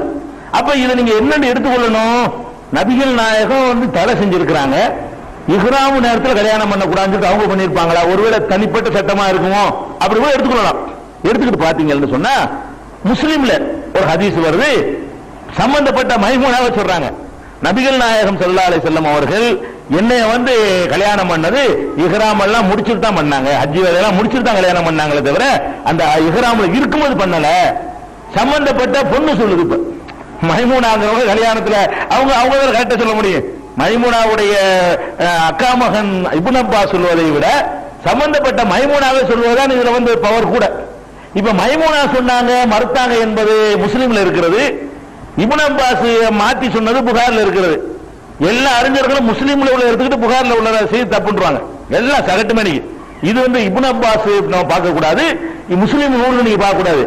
இந்த செய்தியை பொறுத்த வரைக்கும் சம்பந்தப்பட்ட 2 பேருக்கு சொல்லுக்கு மேலதான் மத்தாளுக்கு சொல்லு. டாப்பு எதுதான், ஒன்னு ரசூலுல்லாஹே சம்பந்தப்பட்டவங்க சொல்லணும், இல்ல மைமூனா சொல்லணும். மைமூனா சொல்றாங்க இஹ்ராம்லாம் முடிச்சுட்டு தான் கல்யாணம் பண்ணாங்கன்னு. இவர் அந்த பிரயாணத்தில் நடந்தவங்க இவரா கெஸ் பண்ணிக்கிட்டு ஒருவேளை அந்த இஹ்ராம்ல பண்ணிருப்பாங்க இருக்குன்னு இவர் சொல்லிவிட்டார். அப்ப புகார்ல தான் வந்திருக்குன்னு சொல்லிட்டு இதை சரின்னு யாரும் சொல்ல முடியுமா? தவறு. இப்னு அப்பாஸ் ஏதோ தவறா ஒன்ன புரிஞ்சுக்கிட்டு அவர் அறிவிச்சு விட்டார். அல்ல இப்னு அப்பாஸ் அறிவித்ததாக அடுத்து சொல்லக்கூடிய ஒரு தவறா சொல்லியிருப்பார். ஒன்னு இப்னு அப்பாஸ் தவறா சொல்லியிருக்கலாம். இப்னு அப்பாஸ் வந்து கேட்ட ஒருத்தர் உன்னோட ஒண்ணு அந்த இஹ்ராமுடைய பிரயாணத்துல போகும்போது கல்யாணம் பண்ணாருன்னு சொல்லியிருப்பாரு. பிரயாணத்துங்கிற வார்த்தையை விட்டுவிட்டு இஹ்ராமுல பண்ணினார்கள் நினைஞ்சிருப்பாரு. அப்படி சொல்லியிருக்கலாம். ஏதோ ஒரு நமக்கு அறிந்து கொள்ள முடியாத ஒரு ராங் மிஸ்டேக் அங்க இருக்குது என்று முடிவு எடுக்கிறோம். அந்த மாதிரி தான் அப்ப சிகருங்கிறது இன்னும் சொல்ல போனா நம்ம போன தடவை அன்னைக்கு சொன்ன வசனங்களை சொல்லியிருக்கிறோம். சிகருன்னா கற்பனை தான், கையால் தான், கண்களை தான் அப்படி ஆக்குனாங்க, அப்படி ஒரு எண்ணத்தை தான் உண்டாக்குனாங்க, ஒன்னும் செய்யல. கைத்தறியும் அந்த கம்பையும் போட்ட உடனே பாம்புகளாக மாறினேன் அந்த வசனங்கள் சொல்லல. போன வாரம் உங்களுக்கு சொல்லி காட்டின வசனங்கள்ல கைத்தறிகளையும் அந்த கயிறுகளும் பாம்புகள் போன்று உள்ளத்தில் தோன்றியது, அப்படி நினைக்க செய்தார்கள். அப்படி பொருளை மாத்தல, நினைக்கத்தான் செய்தார்கள் வருது. அப்ப அது எந்த ஒரு மாற்றமும் நெசத்துக்கும் செய்ய முடியாது. சிகரை கொண்டு கண்களை வசப்படுத்தினாங்க, அது இஃப்கு, அது ஒரு கற்பனை என்றெல்லாம். அந்த இத்தனைக்கு என்னன்னு கேட்டா அந்த மூசா நபியோட போட்டிக்கு வந்தாங்களே அவங்களுடைய சிகரை பத்தி சொல்லும் பொழுது மகத்தான சிகர் செய்தார்கள். மகத்தான சிகர் லட்சணமே தான். நீங்க நினைக்கிற சின்ன சிகரா இருக்கலாம், பெரிய சிகர் செஞ்சு மாத்திரலாமே நினைக்கலாம். அல்லாஹ் சர்டிபிகேட் கொடுக்கலாம். இவங்க செஞ்சது லேசான சிகர் இல்ல, மகத்தான சிகர் செய்து விட்டார்கள். மகத்தான சிகர் லட்சணம் என்னன்னு கேட்டா அப்படி நினைக்கத்தான் செஞ்சாங்க, நசத்துக்கும் செய்யல. அதான் மகத்தான சிகர். மகத்தான சிகரால என்ன செய்ய முடியும் கேட்டா இத வந்து இந்த இடத்துல உள்ளது தங்கமா மாத்த இயலாது. ஆனால் பல பலன் உங்க கண்ணுக்கு தங்கன்னு தெரியற மாதிரி ஏதாவது டெக்னிக் நான் பண்ண முடியும். சில லைட் செட்டிங்களை கொடுத்து போட்டு விட்டு மஞ்சள் லைட் அடிச்சோன்னு அப்படியே அது மாதிரி தெரியற மாதிரி செய்யலாம். அதுக்கு தான் அந்த வித்த செய்யறவரெல்லாம் அந்த லைட்டிங் அந்த ட்ரெஸ் எல்லாம் தனியா வச்சிருப்பானுவோம். அந்த இடத்துல இருந்தா தான் செய்ய முடியுமே தவிர அதை தாண்டி போனா செய்ய முடியாது. தலை மட்டும் உட்கார்ந்து பேசுற மாதிரி செய்யறாங்க இல்ல, ஒரு மேஜிக் செய்யும் பொழுது தலை மட்டும் என்ன செய்யும், தனியா வெறும் தலை பேசும், உடம்பே இருக்காது. தலை மட்டும் பேசிக்கிட்டு இருக்கும். பாத்தீங்களா இல்லையா? தலை மட்டும் பேசுமா, நெசமா பேசுமா? தலைக்கு பின்னாடி எல்லாமே இருக்குது. இதுகளெல்லாம் உங்களுக்கு தெரியாத அளவுக்கு அந்த லைட்டிங்லயோ மற்ற அமைப்புகள்லயோ அதை வந்து செட்டிங் பண்ணிட முடியும். இப்ப நாங்க பேசுறோம்ல, என் தலை மட்டும் பேசுற மாதிரி நான் உங்களுக்கு காட்ட முடியுமாட்டா முடியும். கொஞ்சம் அதுக்கு ரிஸ்க் எடுக்கணும். கொஞ்சம் ரிஸ்க் எடுத்துக்கிட்டோம்னு சொன்னா அது வந்து பெரிய கஷ்டமே கிடையாது. அழகா நான் அப்படி பேசிக்கிட்டு இருக்கும் பொழுது பின்னாடி உள்ள முன்னாடி நீங்க என்னை பார்க்கும்போது தலை மட்டும் தெரியுற மாதிரி செய்யலாம். உண்மையில தலை பேசுமா, அறுத்து வச்சா பேசுமா? அந்த மந்திரம் செய்யறவனை கூட்டிட்டு போறா, உன் தலையை பார்க்கிறேன் இப்ப அப்படின்னு கேட்ட செய்வானா? அதெல்லாம் முடியாது. அப்ப ஏற்கனவே செட்டிங் பண்ணி தான் ஏதாவது செய்ய முடியும். அதான் சிகிரி என்பதுங்கிறத குர்ஆனும் சொல்லுகிறது. அப்ப இதெல்லாம் வச்சு பார்க்கக்கூடிய நேரத்தில் உடனே ஹதீஸ் எடுத்துக்கிற மாட்டேங்கிறாங்க, அப்படி சொல்லிடக்கூடாது. ஹதீஸ் தான் இஸ்லாத்தினுடைய முக்கியமான அடிப்படைங்கிறதுல யாருக்கும் மாற்றுக்கிறதே கிடையாது. சில மிக மிக சில விஷயங்கள்ல வந்து குர்ஆனோடு இந்த வகையிலையும் ஒத்தே போக முடியல என்ற நிலை வரும் பொழுது அப்ப நம்ம குர்ஆனுக்கு கூடுதலான ஒரு முக்கியத்துவத்தை கொடுத்து இந்த முடிவுக்கு வர்றவங்க விளங்கிக்கணும். இது ஒரு பாயிண்ட். அடுத்து இந்த சிகர் சம்பந்தமா தெரிஞ்சுக்கிற வேண்டிய விஷயம் என்னன்னு கேட்டா இன்னொரு கவனிங்களேன். இந்த அறிவிப்புகள்ல நம்மளே கவனிக்கக்கூடிய நேரத்தில் சில முரண்பாடு வேற வருது. அதாவது இந்த அறிவிப்புகள் போல நம்பர் சொன்னேன், அது ஏன் சொன்னேன்னு கேட்டா அது ஒரு பாயிண்ட் இருக்குது. என்ன பாயிண்ட் கேட்டா முரண், அந்த செய்தி உண்மையான செய்திகளுக்கு மத்தியில் முரண் வராது. இந்த ஒரு மெசேஜ ஒரு ஆயிஷா நாயகி சொல்லும் பொழுது எத்தனை விதமா வருதுன்னு பாருங்க. அது பாயிண்ட் உங்களுக்கு சொல்றேன். இப்ப வந்து நபிகள் நாயகம் ஸல்லல்லாஹு அலைஹி வஸல்லம் சீர் வச்சாங்க, கிணத்துல கொண்டு வச்சாச்சு.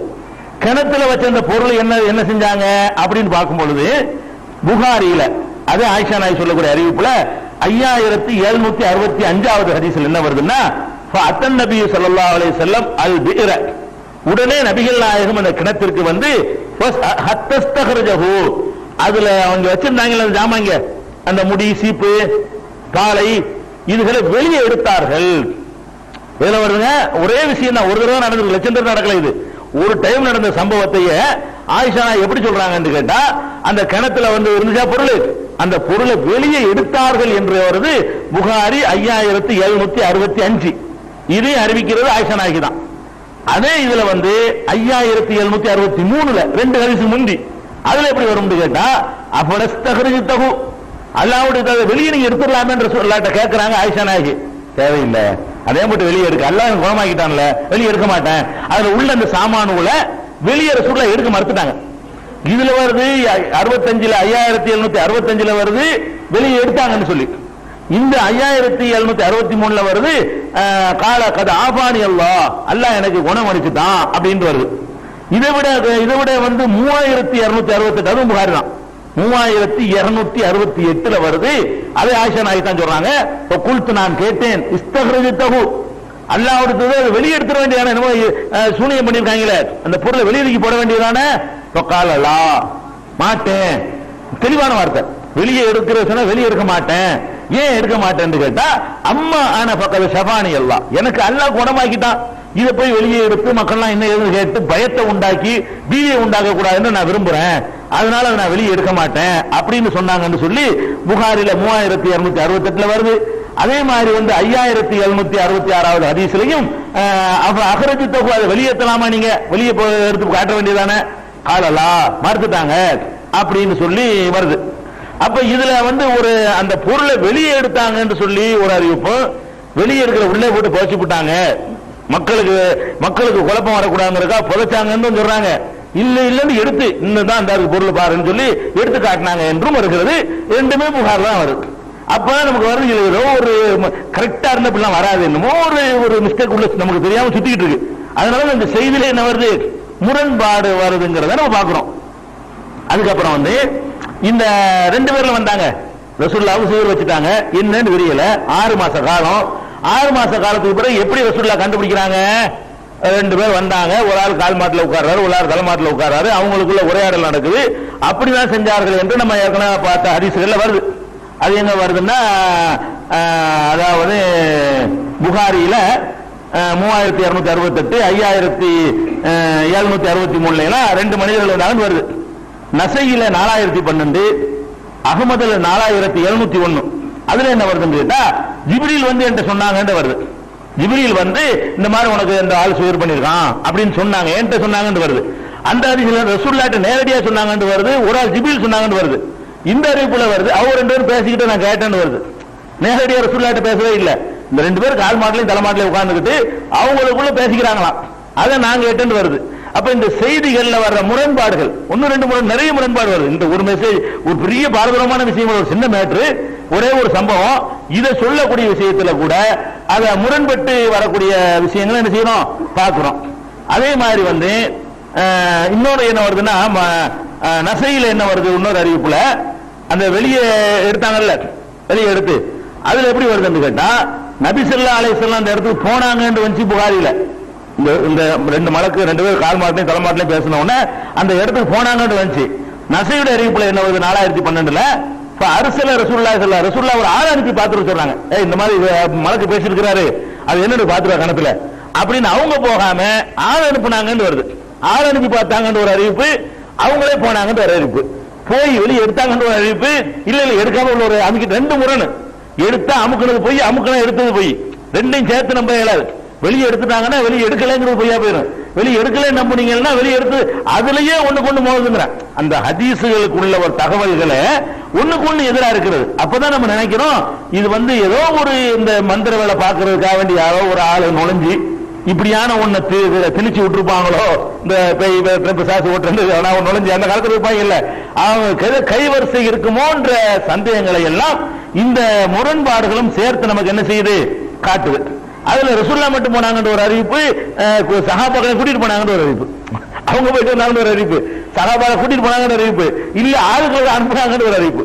அப்ப அப்படியெல்லாம் ஒரு முரண்பாடுகள் வரத பார்க்கணும். இதுதான் இந்த அந்த ரசூலுல்லாஹ்வுக்கு சிகிர் செஞ்ச சம்பந்தமாக வர்ற ஆதாரப்பூர்வமான ஹதீஸ்களுடைய நிலைமை. இது அல்லாம இன்னும் சில செய்திகள் இருக்கிறது. என்ன செய்தி, அந்த கடைசி 2 சூரா, குல் அஊது ரப்பில் ஃபலக், குல் அஊது ரப்பின் நாஸ், இந்த 2 சூறாவும் வந்து மொத்தம் 11 ஆயத்து இருக்குது. 2 சூறாவிலும் சேர்த்து எத்தனை இருக்கு, 11 வசனங்கள் இருக்கிறது. அப்ப இந்த 11 முடிச்சு போட்டுருந்தாங்க, அந்த சிகர்ல 11 முடிச்சு போட்டு வச்சிருந்தாங்களாம். ஜிப்ரீல் வந்தாராம், வந்த இப்ப சொல்றதெல்லாம் வந்து ஆதாரம் இல்லாத செய்திகள், இதுவரைக்கும் சொன்னது ஆதாரப்பூர்வமா பதிவு செய்யப்பட்டிருக்கு ஹதீஸ் நூல்கள்ல. ஆனால் அந்த கருத்து நமக்கு குர்ஆனோட மோதுன்னு சொன்னோம். இப்ப நான் சொல்லக்கூடியதும் சில நூல்கள் இருக்கிறது, இது அறிவிப்பாளர்களே கோளாறு, இப்படியான விஷயமே கிடையாது. இது எப்படி வருதுன்னு கேட்டா, அப்ப வந்து ஒவ்வொரு ஆயத்து ஒன்று முடிச்ச வந்துச்சான். ஜிப்ரீல் வந்து நினைச்சாங்களா, ஒரு ஆயத்தை குல் ரப்பில் ஃபலக் ஒரு முடிச்சு தன்னால வந்துச்சான், மின் ஷர்ரி மா ஹலக் அடுத்து இப்படியே வந்து நடந்தது என்று சொல்லி சில அறிவிப்புகள்ல சில தப்சீர்கள்ல எழுதி வைத்திருக்கிறார்களே தவிர இத ரசூலுல்லாஹ் காலத்திலேயோ சஹாபாக்களோ சொல்லி அறிவிப்பாளர்கள் வரிசையோட ஏதாவது இருக்குதான்னு கேட்டா கிடையவே கிடையாது. எங்க இருக்குன்னு கேட்டா இப்னு ஹஜர் அவர்கள் தல்ஹீசுல் ஹபீர்ல சொல்றாங்க, இது பைஹகி அவர்கள் தலாயிலுன் நுபுவாங்கிற நூல்ல பலவீனமான ஒரு அறிவிப்பாளர்கள் பெயர்களை குறிப்பிட்டு இந்த செய்தியை சொல்லி இருக்கிறாரு. அதுல என்ன இருக்குன்னா 11 முடிச்சு இருந்துச்சு, ஒவ்வொரு முடிச்சு ஓதணும் அவந்ததுன்னு சொல்றாரு. இது பலவீனமான செய்தி, ஏற்கத்தக்க அறிவிப்பாளர்கள் இல்லைன்னு சொல்லி ஹாஃபிஸ் இப்னு ஹஜர் அவர் இப்னு ஹஜர் சொல்லிட்டாங்க. அப்படி இருக்காது ஹதீஸ் ஆட்களை என போடுறதுல முதல் நிலையில் இருக்கக்கூடியவர் யாரு? ஹாஃபிஸ் இப்னு ஹஜர் தான். அது காரண காரியத்தோட உள்ள வழக்கத்தோட இது போயிடும். அதே மாதிரி இப்னு சாத் அவர்களுடைய நூல்ல தபகாத்துல இப்னு அப்பாஸ் சொன்னதாக ஒரு செய்தி இருக்கு. எப்படி இருக்குன்னு கேட்டா, அலி அம்மாரு இவங்களை எல்லாம் ரசூலுல்லாஹ் அனுப்பி வச்சாங்களாம். அவங்க கணத்துக்குள்ள இறங்கினாங்களாம், அங்க இருந்து அந்த பொருளை எடுத்தாங்களாம். அப்புறமேல அந்த ஆயத்தை ஓதுன உடனே ஒவ்வொரு முடிச்சா வந்துச்சுங்கிற மாதிரி அப்படி ஒண்ணு இருக்கிறது. இதுல இப்னு அப்பாஸ் தேர்ந்து அறிவிக்கக்கூடிய ஆளுக்கும் இப்னு அப்பாஸுக்கு மத்தியில் ஒரு ஆள் விடுபட்டு இருக்காரு. அது சந்திப்பு இல்லை, இன்கிட்டா இருக்கு, தொடர்பு அருந்து போனது அப்படின்னு சொல்லி இப்னு ஹஜர் அவர்கள் சொல்றாங்க. இப்படிதான் ஒரு அறிவிப்பு கிடைக்குது. இந்த 2 சூறாவும் இந்த சிகிருக்கு தான் இறங்குச்சு என்று சொல்லக்கூடிய ஒரு ஆதாரப்பூர்வமான செய்தியும் கிடையாது. உள்ளாவது ரப்பில் ஃபலக் என்பது பொதுவாக நாம் பாதுகாப்பு தேடுகிற விஷயத்தை சொல்லுதே தவிர, இது ரசூலுல்லாஹ்வுக்கு சிகிர் செய்யப்பட்டதையும் வச்சுக்கிட்டு அதுக்கு தோதுவா மேட்சாக்கி இந்த 2 சூறாவும் அதுக்கு தான் இறங்குச்சுங்கிற மாதிரி சொல்லி சொல்றாங்க பாருங்க. அப்படி இணைத்து பேசுவதற்கு, ரெண்டையும் இணைத்து பேசுவதற்கு ஆதாரப்பூர்வமான ஹதீஸ் இல்லை. உள்ளரப்பில் ஃபலக் 2 சூறா குர்ஆன்ல இருக்குங்கிறது ஆதாரம் இருக்கிறது. சிகிருங்கிறது அந்த ஆயிஷா நாயகி சொன்ன அறிவிப்பு புகார்ல இருக்கிறது. அது ரெண்டையும் ஜாயிண்ட் பண்றதுக்கு ஹதீஸ்கள் உண்டான்னு கேட்டா ஆதாரப்பூர்வமான எந்த ஒரு செய்தியும் இல்லைங்கிறது தான் முக்கிய ஃபத்ஹுல் பாரியிலையும் கூட இப்னு ஹஜர் அவர்கள் இந்த மேட்டர் சொல்றாங்க. அதனால இந்த 2 சூறாவும் இன்னும் சொல்ல போனா அந்த 2 சூறா எங்க அருளப்பட்டுச்சு என்பதிலே கருத்து வேறுபாடு இருக்கு சஹாபாக்களுக்கு மத்தியில. சில சஹாபாக்கள் மக்காவில அருளப்பட்டுச்சுங்கிறாங்க. மக்காவில அருளப்பட்டுச்சுங்கிறத எடுத்துக்கிட்டீங்கன்னா இந்த அவுட் டாபிக் அவுட் ஆயிரும். ஏன்னா மதீனாவுல யூதர்கள் தான் சிகர் பண்ணாங்கன்னு வருது. சிகர் பண்றதுக்கு முன்னாடி இந்த சூறா இருக்குது. சிகர் பண்றதுக்கு முன்னாடியே இந்த சூறா இருக்கிறது. நீங்க தமிழ் தர்ஜுமாவை எடுத்து பார்த்தா கூட, ஜான் ட்ரஸ்ட் தர்ஜுமாவை எடுத்து பாத்தீங்கன்னா மதனின்னு போட்டிருப்பாரு. நிஜாமுதீன் தர்ஜுமா பாத்தீங்கன்னா மக்காவில் அருளப்பட்டுன்னு போட்டிருப்பாரு. இந்த 2 சூறாவுமே, இந்த 113 114 சூறாவை நீங்க தமிழ்ல வெளியிட்டு இருக்கிற 2 குர்ஆனை ஜான் ட்ரஸ்டையும் எடுத்துக்கிறீங்க, நிஜாமுதீன் மொழிபெயர்த்திருக்காரு இல்லையா குரசவாக்கம், அவரையும் எடுங்க. அதுல என்ன போட்டிருப்பாங்கன்னா இது மக்காவில் அருளப்பட்டுன்னு ஒருத்தர் போட்டிருப்பாரு, ஒருத்தர் மதீனாவில் அருளப்பட்டுன்னு போட்டிருப்பாரு. அவங்க மேல குற்றம் இல்ல. அப்படி 2 மாதிரியா இருக்கு அறிவிப்பு, 2 மாதிரியான கருத்துக்கள் இருக்கிறத அவர் ஒண்ணு எடுத்துக்கிட்டார், இவர் ஒண்ணு எடுத்துக்கிட்டாரு. அப்ப இது மக்காவில் அருளப்பட்டதா மதீனாவில் அருளப்பட்டதா என்பது கருத்து வேறுபாடு உள்ளதா இருக்கும் போது இப்படி நடக்கலன்னு ஆயிருது. இது நெசமா இருந்த கருத்து வேறு வந்திருக்காரு. இந்த சம்பவம் நெசமா மதீனாவுல சிகருக்கு தான் இறங்குச்சு என்பதற்கு ஒரு ஹதீஸ் கிடைத்திருக்குமே. ஆனால் இப்ப இது மக்காவில் அருளப்பட்டதுங்கிற ஒரு மாற்று கருத்துக்கு வயதே இல்லை. அது வேற கண்ணுக்கு சொல்றாரு இப்னு மஸ்ஊத், கண் திருஷ்டிக்கு தான் சொல்றாரு, சூனியத்துக்குன்னு சொல்லல. அப்ப இது ஒரு விஷயமாச்சு. அதனால இந்த 2 சூறாவும் ரசூலுல்லாஹ்வுக்கு சிகிர் செய்யும் பொழுது அதை நீக்கிறதுக்கு தான் ஜிப்ரீல் ஓதி காட்டினாங்க என்று சொல்வதற்கு எந்த ஆதாரமும் கிடையாது. ஆதாரப்பூர்வமான ஒரு செய்தியும் கிடையாது. என்ன அதுல வரும் கேட்டா ஒரே ஒரு பாயிண்ட் தான். அதுல அந்த சூறாவுல ஒமின் ஷர்ரின் நஃபாசாத்தி ஃபில் உக்துன்னு வரும். முடிச்சுகளில் ஊதும் பெண்களின் தீங்கை விட்டும் அதுல வரும். அந்த வாசகம் என்னன்னு கேட்டா குல் ரப்பில் ஃபலக் மின் ஷர்ரி மா ஹலக் மின் ஷர்ரி காசிகின் இதா வகப் வ மின் ஷர்ரி நஃபாசாத்தி ஃபில் உக்துன்னு வருதுங்களா. அந்த வாசகத்தை வைத்துக் கொண்டு முடிச்சுகளில் ஊதுதல் வருதுங்களா, அதான் சிகுரு. அந்த வியாக்கியானம் நீங்க கொடுக்கிறது ஆளுக்கு கொடுக்கிற தஃசீர் என்னன்னு கேட்டா முடிச்சுகளில் ஊதும் வருது பாருங்க. முடிச்சுகளில் ஊதும், அது ஊதும் பெண்கள் வேற வருதுங்க. இந்த சொல்ல நஃபாசாத்தி என்பது பெண்பால், ஆண்பாலை குறிக்காது. அப்ப நம்ம கேட்கிறோம், அப்ப ஆம்பளை சிகிர் பண்ணா நம்ம என்ன பண்றது? இப்ப அதுல நீங்க பாதுகாப்பு தெரிய, எதுல பாதுகாப்பு தெரிய மின்சரி நஃபாசாத்தி தானே. அதான் முடிச்சுகளில் ஊதுகிற பெண்களின் தீங்கை விட்டு பாதுகாப்பு தெரிய. நீங்க சொன்ன அந்த ஹதீஸ்ல ஆம்பளை தான் சிகிர் பண்ணிருக்கிறான். நீங்க சொன்ன அந்த ரசூலுல்லாஹ்வுக்கு சிகிர் செஞ்ச அந்த ஹதீஸ்லயே லபீது என்பவன் தான் சிகிர் பண்ணிருக்கான், ஆம்பளை, பொம்பளை இல்ல.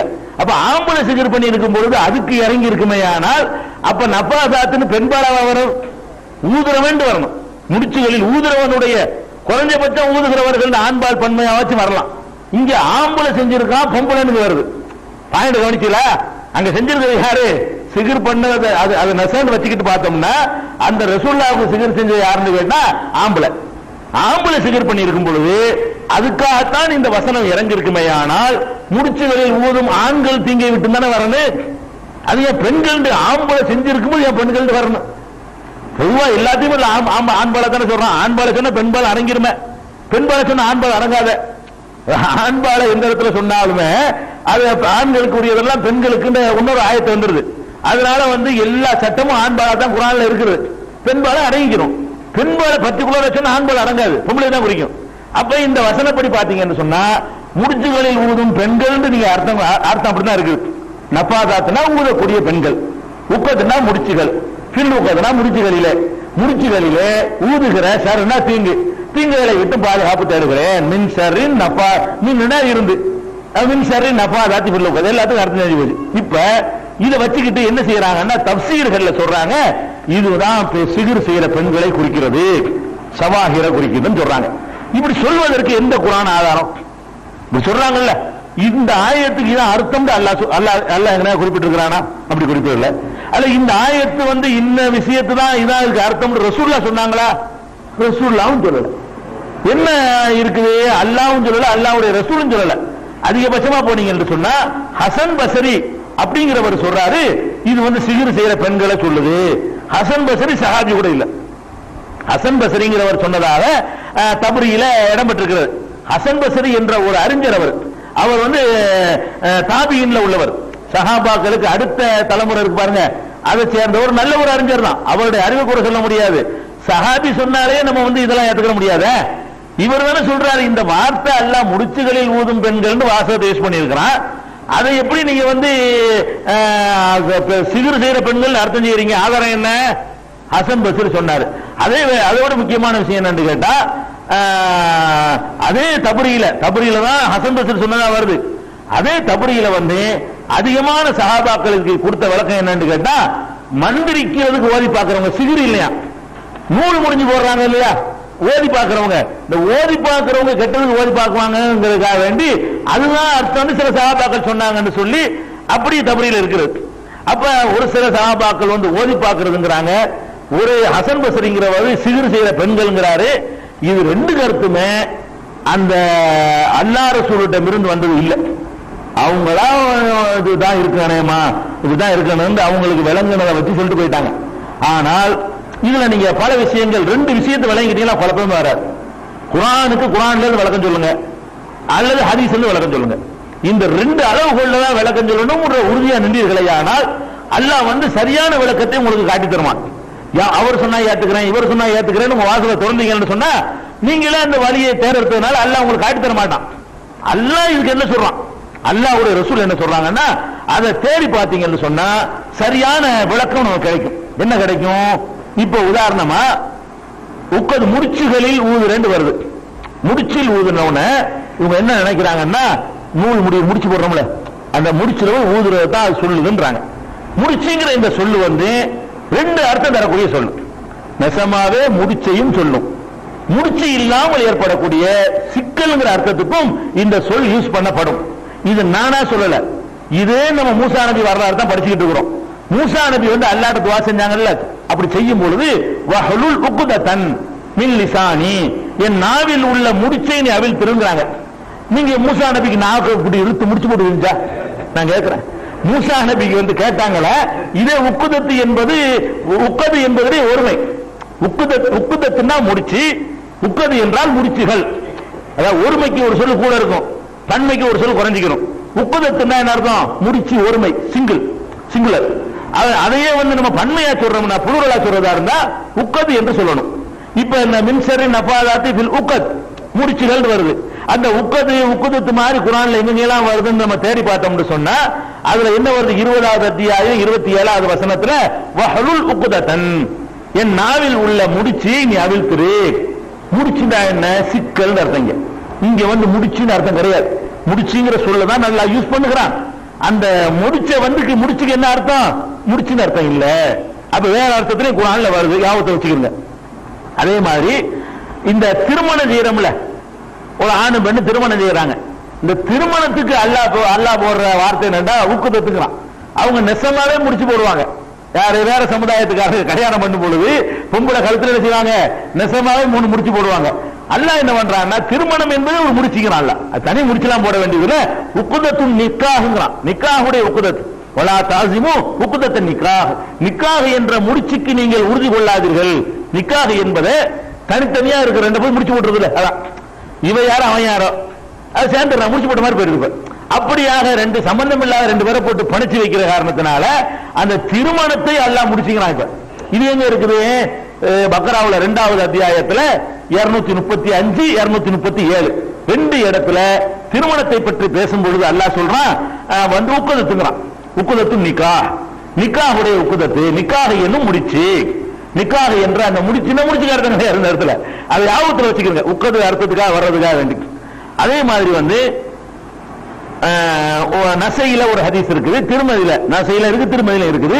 திருமதியில 1171, நசையில 4409. இது ரெண்டுல என்ன வருதுன்னு கேட்டா, நபிகள் நாயகம் காலத்தில் ஒரு மனிதர் இருந்தார். அந்த மனிதர் எப்படி இருந்தார்னு கேட்டா, அவர் கொஞ்சம் விஷயம் கம்மி, மூளை கொஞ்சம் கம்மி. அவர் வந்து ஏமாளி, எல்லாரும் ஏமாத்திடுவாங்க. அப்ப அவர்கிட்ட வந்து அந்த குடும்பத்தாரெல்லாம் வந்து ரசூலுல்லாஹ்ட்ட முறையிடுவாங்க, அல்லாஹ்வுடைய தூதரே, இந்த ரொம்ப பெரிய ஏமாளியா இருக்கிற விஷயம், மூளையே பத்தல, அது வீணா காசை வீணாக்கிட்டு வந்துடுறாரு, இவருக்கு வந்து இந்த யார இந்த பொருளாதாரத்தை நிர்வகிக்க கூடாது அப்படின்னு நீங்க ஒரு உத்தரவு போடுங்க. இவருடைய சொத்துக்களை எல்லாம் சொந்தக்காரங்க வச்சு நிர்வகிக்கட்டும், அவர் பேர்ல உள்ள சொத்துக்களை 3 நாள் காலியா இருக்குது, பயமா இருக்கு எங்களுக்கு அப்படின்னு அவருடைய குடும்பத்தார் வந்து முறையிடுவாங்க. அது ஒரு நீண்ட சம்பவம், ரசூலுல்லாஹ் வந்து அதை வந்து தடுத்துருவாங்க.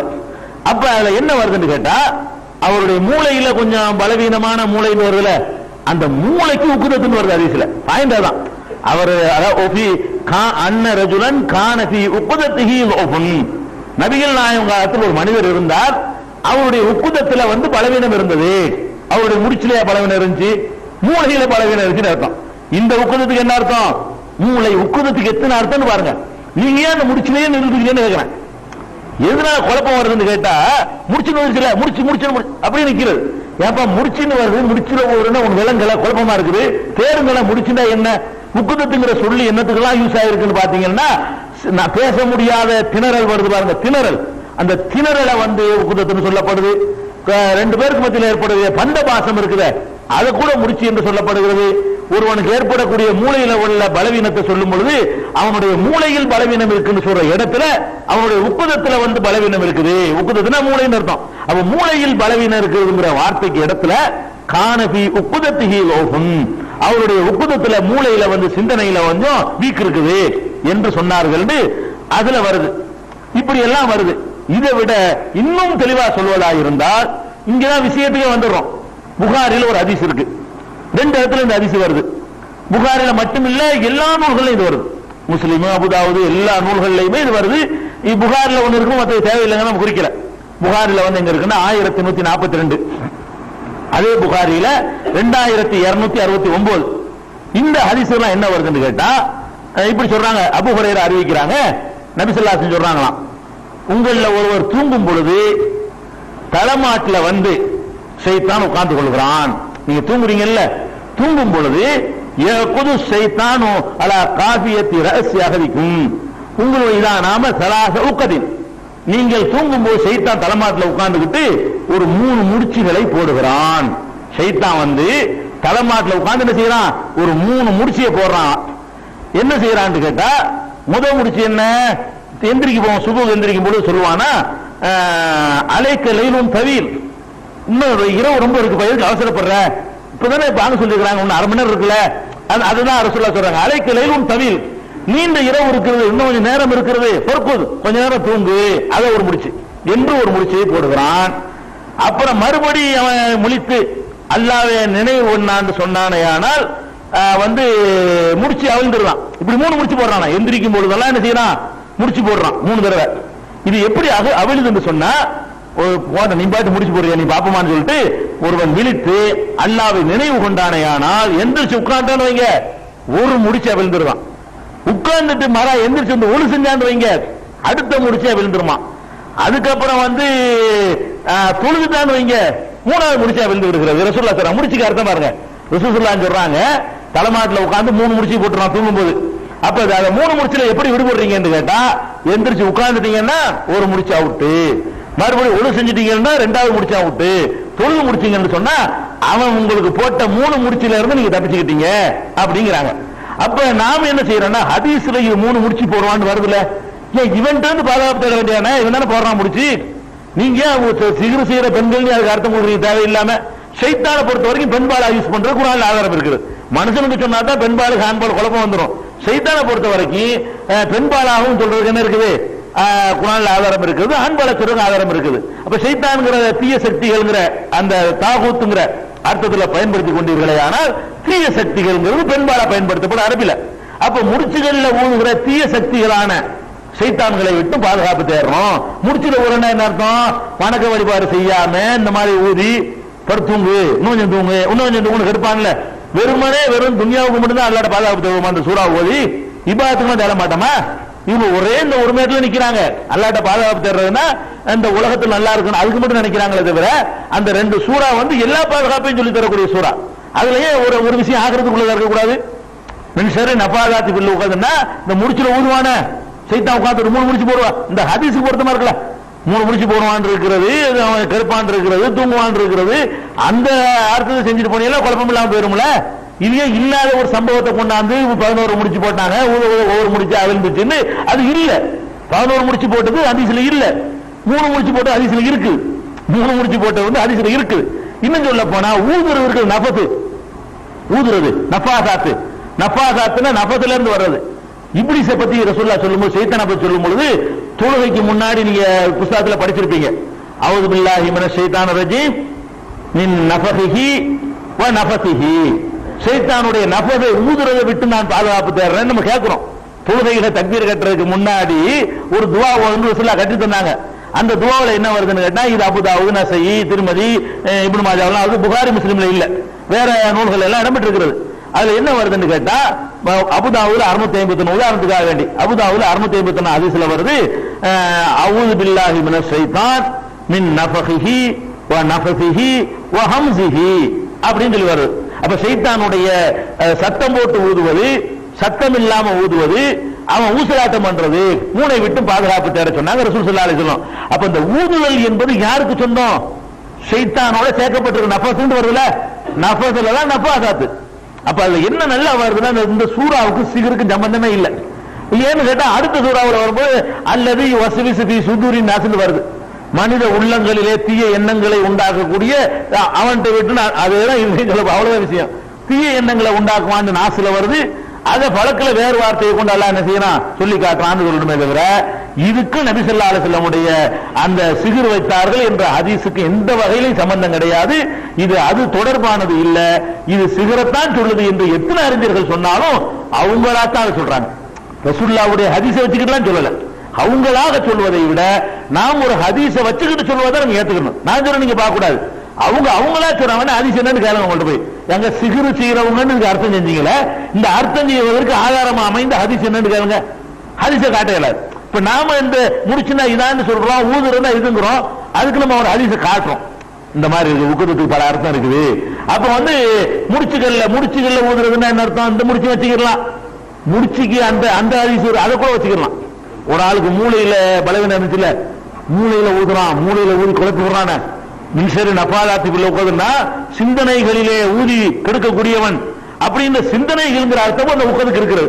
உக்கதுங்கிற வார்த்தைக்கு முடிச்சுட்டே அர்த்தம் செய்ய ஆசைப்பட்டீங்கன்னா இந்த ஹதீஸை ஆதாரமா எடுத்துக்கொள்ளுங்கள். எந்த ஹதீஸை புகார்ல வருது, சைத்தான் போடுறான்ல, நெசமே முடிச்சு சைத்தான் முடிச்சு போடுறான், அதுதான் பாதுகாப்பு தேடுறோம் அப்படி வச்சுக்கிறீங்க. அல்ல சைத்தான் என்ன செய்வான்னா, நம்ம மூளையில நடந்துட்டு ஏதாவது கெடுப்பான் போட்டு கொண்டு எல்லா மூலையில் நடக்கிறதான எல்லா காரியங்களுமே அங்கதான தீர்மானிக்கப்படுது. நம்ம நல்லது தீர்மானிச்சாலும் கெட்டது தீர்மானிச்சாலும் இடம் இதானே ஏரியா. அப்ப அந்த ஏரியாவோட எல்லாம் பண்றாங்கிறதுனால உக்கதுன்னா இது நஃபாதாத்தி பில் உக்கதுன்னு அர்த்தம். முடிச்சுகளிலே அர்த்தம் செய்யாம மூளைகளிலே செய்யுங்க. மூளைகளிலே அந்த ஊதி கெடுக்கிறது, ஊதுறதுன்னா சைத்தானுடைய ஊதுறதுன்னா என்ன அர்த்தம்? கெடுக்கிறது. சரி, மூளைகள்ல கேடு விளைவிக்கக்கூடிய சக்திகளை விட்டும் நாங்கள் பாதுகாப்பு தேடுறோங்கிறது அந்த சூறாவுடைய அர்த்தமே தவிர அந்த ரெண்டு சூறாவுக்கும் சிகிருக்கும் எந்த சம்பந்தமும் இருப்பதாக ஆதாரபூர்வமான ஹதீஸ் எதுவுமே இல்லை. தப்சீர்கள் தான் இருக்கிறது. தப்சீர்னு ரசூலுல்லாஹ் காலத்துக்கு 500 வருஷம் 600 வருஷத்துக்கு எழுதுனவங்க அவங்களுக்கு தோன்றியது எழுதி வச்சிருக்காங்க, அவ்வளவுதான். இது நம்ம விளங்கிக்கிறது சிகிர் சம்பந்தமா. அடுத்தது என்ன, மூசா நபி வரலாறு ஓடி போயிட்டு வேகமா வர வேண்டியிருக்கு. இது ரொம்ப விரிவா எழுத வேண்டிய விஷயம், சாட்டமான போயிட்டு இருக்கேன். அடுத்து என்னன்னு கேட்டா இன்னொரு விஷயம் இருக்கிறது. என்ன விஷயம் கேட்டா, சிகருக்கு ஆதாரம் காட்டக்கூடியவர்கள் புகாரியில 4701, 4800, 4701, 4800 ஆகிய ஹதீசுகள் வேற நூல்கள்ல முஸ்லிம்லயும் இருக்குதெல்லாம். இந்த ஹதீசுகள் வந்து வேற நூல்கள்லயும் இருக்குது. அதுல என்ன வருதுன்னு கேட்டா, ஷைத்தான்கள் வானுலகத்துக்கு போவார்கள். போய் முதல் வானத்துக்கு நின்று கொண்டு ஒட்டு கேட்பார்கள். ஒட்டு கேட்ட உடனே என்ன பேசுறாங்களோ வானவர்கள், அல்லாஹ்வுடைய ஆர்டர்கள் எல்லாம் வானவர்களுக்கு பாஸ் ஆகிட்டே இருக்கும். நீ எங்க போ, நீ எங்க போ, நீங்க போ, அல்லாஹ்வுடைய ஆர்டர்கள் வரும். அப்ப அவங்க பேசிட்டு வச்சுவாங்க, நான் வந்து இந்த மன்னடிக்கு போறேன், அந்த பள்ளிக்கு போக சொல்லி உத்தரவு வந்திருக்குது. இந்த அப்படித்தான் விளையாட்டுகள் நெசத்துக்கு அப்படித்தான் அல்லாஹ்வுடைய ஆர்டர் அப்படி வரும். இந்த சபைக்கு மலக்கு அனுப்புவான் அல்லாஹ் கமாண்ட் வந்து அடுத்த நிமிஷம் இறங்கிடுவாங்க. அவங்களுடைய ஃபாஸ்டான வேகம். அவங்க எப்படி போவாங்க? தாருஜுல் மலாயிகத்து ஒரு ரூஹு பியோமின் கான மிக்தாரு 50 அல்பசனா, 50,000 வருஷ வேகத்தில் மலக்குகள் வருவாங்க. நல்லா குர்ஆன்ல சொல்லி காட்டான். மலக்குகளுடைய விரைவு எப்படின்னு கேட்டா, 50,000 வருஷம், ஒரு நாளுக்கு 50,000 வருஷம் கணக்கு பண்ணிக்கிறங்க. 50,000 வருஷ வேகத்தில் வர்றாங்க அப்படின்னு நினைப்பாங்க. அல்லாஹ் அப்போதே வந்து நிற்பாங்க. அவ்வளவு ஃபாஸ்டா வருவாங்க குர்ஆன் சொல்லுகிறது. அதனால போன் அல்லாஹ் சொல்ல அடுத்த செகண்ட் நிற்பாங்க. இங்க இருந்து அடுத்த கிளம்பும் நல்லா ஏறி போறதுக்கு 50,000 வருஷத்துக்கு நிகரான ஒரு நாள். அவ்வளவு ஃபாஸ்டா போவாங்கன்னு குர்ஆன் சொல்லுது. மலக்குகளுடைய வேகத்தையே அப்படி பேசுது. அப்ப அந்த மலக்குகளுக்கு அந்த கமாண்ட் பண்ணும் பொழுது இவங்க வந்து இப்லீஸ் சைத்தான் என்று அடிவானத்தில் நிப்பானுலாம். அதுக்கு மேல போக இயலாதான். மலக்குகள் பேசிக்கிறது அவனுக்கு விளங்குமா? மலக்குகள் பேசிக்கிறது இந்த மாதிரி போ, அந்த அவனை போய் காப்பாற்ற சொல்லியிருக்கு, இந்த இவனை போய் இது பண்ண சொல்லியிருக்கு, அவனை போய் பண்ண சொல்லி அப்படியே பேசுவாங்க. அதை வந்து கேட்டுக்கிட்டு வந்து என்ன செய்வான்னா, அவன் இந்த சூனியக்காரர்களுடைய உள்ளத்துல அவன் போடுவானா இப்லீஸ். அவன் அதன்படி செய்யும் பொழுது யாருக்கு நடக்குன்னு ஏற்கனவே அவன் தெரியுதோ, இந்த ஆளுக்கு வயிற்று வலி வரும் பேசிக்கிறாங்கல்ல, அவன் என்ன செய்யறது, இந்த சாகிரத்தை உடனே போடுவானா. அவன் என்ன செய்வான்னு கேட்டா, அவனுக்கு ஏதாவது நான் செஞ்ச மாதிரி செஞ்சுதான் ஏற்படுச்சுன்னு காட்டிடுவானா. இப்படிதான் நடக்கிறது. இப்படி சிகர் வந்து மந்திரவாதிகளுக்கு வந்து ஷைத்தான் வந்து போடுவான் அப்படிங்கிற மாதிரியான ஹதீஸ் வந்து புகாரில் நான் சொன்ன அந்த 2 ஹதீஸ்லயும் இருக்கிறது, வேற நூல்கள்ல இருக்கிறது. இதெல்லாம் ஒரு அடிப்படை நீங்க விளங்கிக்கணும். இது ஒரு கட்டத்தில் அல்ல அனுமதிச்சிருந்தா, இது ஒரு முரணான ஒண்ணு கிடையாது. இது ஒரு கட்டத்தில் அல்லாஹ் வந்து என்ன, அந்த உலகத்தில் எவ்வளவு உறுதியா இருக்காங்கன்னு பாக்குறதுக்காக வேண்டி இப்லீஸ்களுக்கு அனுமதிச்சிருந்தான். ஆனால் திருக்குர்ஆன் அருளப்பட்ட அந்த ஒரு பிற்காலத்தில எல்லாம் அதை அல்லாஹ் தடுத்துட்டான். அது எங்க வருதுன்னு கேட்டா, சூரத்துல் ஜின்னு ஒரு சூரா இருக்கு, 72வது அத்தியாயம். அதுல என்ன வருதுன்னு கேட்டா, அந்த ஜின்கள் வந்து குர்ஆன ரசூலுல்லாஹ்ட்ட வந்து கேட்டுட்டு போய் தங்களுக்குள்ள அதை பத்தி கருத்து பரிமாற்றம், வராதவங்க இருப்பாங்க இல்லையா, வராத ஜின்கள்கிட்ட போய் ரசூலுல்லாஹ்ட்ட வந்த ஜின்கள் போய் அதை பேசுறாங்க. பேசும் என்ன சொல்றாங்கன்னு கேட்டா, நம்ம ரொம்ப அநியாயம் பண்ணிக்கிட்டு இருந்தோம், நம்மளை வந்து யாரும் வெல்ல முடியாது நினைச்சிட்டு இருந்தோம், இப்படிலாம் இருந்தோமா, இப்ப திடீர்னு பார்த்தோம்னு சொன்னா முந்தியெல்லாம் வந்து வானத்துக்கு போய் நம்ம ஒட்டு கேட்டு கொண்டு இருந்தோம், இப்ப என்னடான்னு கேட்டா ஒட்டு கேட்க போனோம்னு சொன்னா தீப்பந்தங்கள் வந்து விழுகுது, அல்லாஹ் தடுத்து விட்டான், இன்னமும் உலகத்தில் நடக்க போது தெரியவில்லை என்று நாங்கள் தடுமாறினோம். அந்த நேரத்தில் இப்படி ஒரு மார்க்கம், அந்த ரசூலுல்லாஹ் மார்க்கம் தடுத்துச்சுன்னு அர்த்தம். இதுக்கு என்ன அர்த்தம், எப்படி வருதுன்னு கேட்டா, அன்னால் அமஸ்ன ஸமாஅ, வானத்தை நாம் நெருங்கி பார்த்தோம், வஜதுனாஹ முலியத் ஹர்சன் ஷதீதன், கடும் பாதுகாப்பால், அது வந்து கடும் பாதுகாப்பு இருக்காங்க, கிட்ட கூட போகல, ஒட்டு கேட்கிறதா, கடும் பாதுகாப்பால் அது நிரப்பப்பட்டிருக்கிறதையும் தீப்பந்தங்களால் நிரப்பப்பட்டிருப்பதையும் பார்க்கிறோம். இன்னா குன்னா நகூது மின்ஹா மகாயித லிஸ்ஸம்இ, ஒட்டு கேட்பதற்காக நாம் அங்கங்கே ஒட்டு கேட்டுக் கொண்டு இருந்தோம். ஃபமை யஸ்தமில் ஆன், இப்ப எவனாவது ஒட்டு கேட்க போனால் எஜிதுலஹு ஷஹாபன் ரஸதா, அவனுக்கு எதிராக எரிகின்ற தீப்பந்தத்தை தான் பெறுகிறான். இப்ப கேட்க முடியலையே, நமக்கு ஒண்ணு, நம்ம ஆட்டமெல்லாம் குளோஸா போச்சு, இது வரைக்கும் நம்ம மேல வரைக்கும் போயிட்டு இருந்தோம், பேசுறதெல்லாம் காதுல விழுந்துட்டு இருந்துச்சு, அதை கொண்டாந்து போட்டுக்கிட்டு பண்ணிக்கிட்டு இருந்தோம், இப்ப என்ன போனா மேல போனா அடி விழுவுது. அப்படின்னா என்ன அர்த்தம், ஒரு காலத்தில் தான் இது ரசூலுல்லாஹ் உடைய காலத்துக்கு முந்திதான் இப்படி சைத்தான்கள் போய் கொண்டு வந்து அது ஜோசிகாரன் சொன்னாங்கிறத ஏற்றுக்க முடியுமே தவிர ரசூல் ஸல்லல்லாஹு அலைஹி வஸல்லம் காலத்துல இல்லை என்பதை சூரத்துல் ஜின்னுல 72வது அத்தியாயம் 9வது வசனத்துல அதை பண்ணிடுறான். அதே மாதிரி வந்து 41வது அத்தியாயம் 12வது வசனத்துல எல்லாம் சொல்லி காட்டுகிறான். அந்த நட்சத்திரங்களை, விண்மீன்களை பற்றி சொல்லும், விண்மீன்கள் 2 இருக்குது. ஒண்ணு வந்து அந்த கோள்கள் இருக்கு பாருங்க, பெரிய பெரிய சூரியனை விட பிரம்மாண்டமான கோள்கள் எல்லாம் சின்ன நட்சத்திரமா தெரியும், அது ஒண்ணு. இன்னொரு என்னன்னு கேட்டா, எரிய தீப்பந்தம் பொத்து விழுற மாதிரி தெரியும், பாத்தீங்கன்னா நட்சத்திரங்கள்லாம் விழாது, இது வந்து சின்ன சாமான், இது அது பெரிய விஷயம், அதுக்கு இதுக்கு பொருத்திக்கிற கூடாது. அந்த விஷயத்தை எல்லாம் சொல்லும் பொழுது என்ன சொல்றான்னு கேட்டா, வஹிஃபுலன் ஸாலிக தக்தீருல் அஸீஸுல் அலீம், அந்த நட்சத்திரங்களை, அந்த எரி நட்சத்திரங்களை, இது எரி நட்சத்திரங்கள் சின்ன பொருள், எரி நட்சத்திரங்களை வந்து ஹிஃபுலன் பாதுகாக்கக்கூடிய பொருளாக ஆக்கி இருக்கிறோம் இது யாவற்றையும் மிகைத்தவனின் அறிந்தவனின் ஏற்பாடு அப்படிங்கிறான். இதே எருநட்சத்திர பத்தி சொல்லும்போது 37வது அத்தியாயம் 7வது வசனத்துல வஹிஃபுலம் மின் குல்லி ஷைத்தானின் மாரி, அட்டூழியம் புரியக்கூடிய ஒவ்வொரு ஷைத்தானை விட்டும் பாதுகாக்கக்கூடியதாக அதை ஆக்கியிருக்கிறோம் அப்படின்னு சொல்றான். 15வது அத்தியாயம் 17வது வசனத்துல வானத்தை பற்றி அல்லாஹ் சொல்லும் பொழுது வஹஃபிதுனாஹா மின் குல்லி ஷைத்தானிர் ரஜீம், விரட்டி எறியப்பட்ட ஒவ்வொரு ஷைத்தானை விட்டும் வானத்தை பாதுகாத்து விட்டோம். இங்க நெருங்க இயலாது. அப்ப இந்த ஷைத்தான் ஒட்டு கேட்டு வந்து போட்டாங்கிறதெல்லாம் உண்டு. அதெல்லாம் ரசூலுல்லாஹ்வுடைய ஆரம்ப காலத்தில் சொன்னது. இது தடுக்கிறது இருக்கலாம், அது அரிசி நீங்க நிராகரிக்க வேண்டியதில்லை, அது முரண்டு தள்ள தேவையில்லை. அது ரசூலுல்லாஹ் நபியான ஆரம்ப கட்டத்தில் அப்படியான ஒரு அந்த வாசல் அடைக்கப்படாமல் இருந்தது. மதீனாவுக்கு வந்த பிறகுதான் சூரத்துல் ஜின்னு அந்த ஜின்னுகள் சந்திச்சதெல்லாம் நடக்கிறது. அப்ப ரசூல் ஸல்லல்லாஹு அலைஹி வஸல்லம் மக்காவுடைய வாழ்க்கையில தான் அது கூட நடந்திருக்குமே தவிர இப்ப மந்திரவாதி எவனா வந்து நான் ஓதி பார்க்க போறேன் எனக்கு ஷைத்தானே கேட்டு வந்து சொன்னாண்டாலும் சொல்ல முடியாது.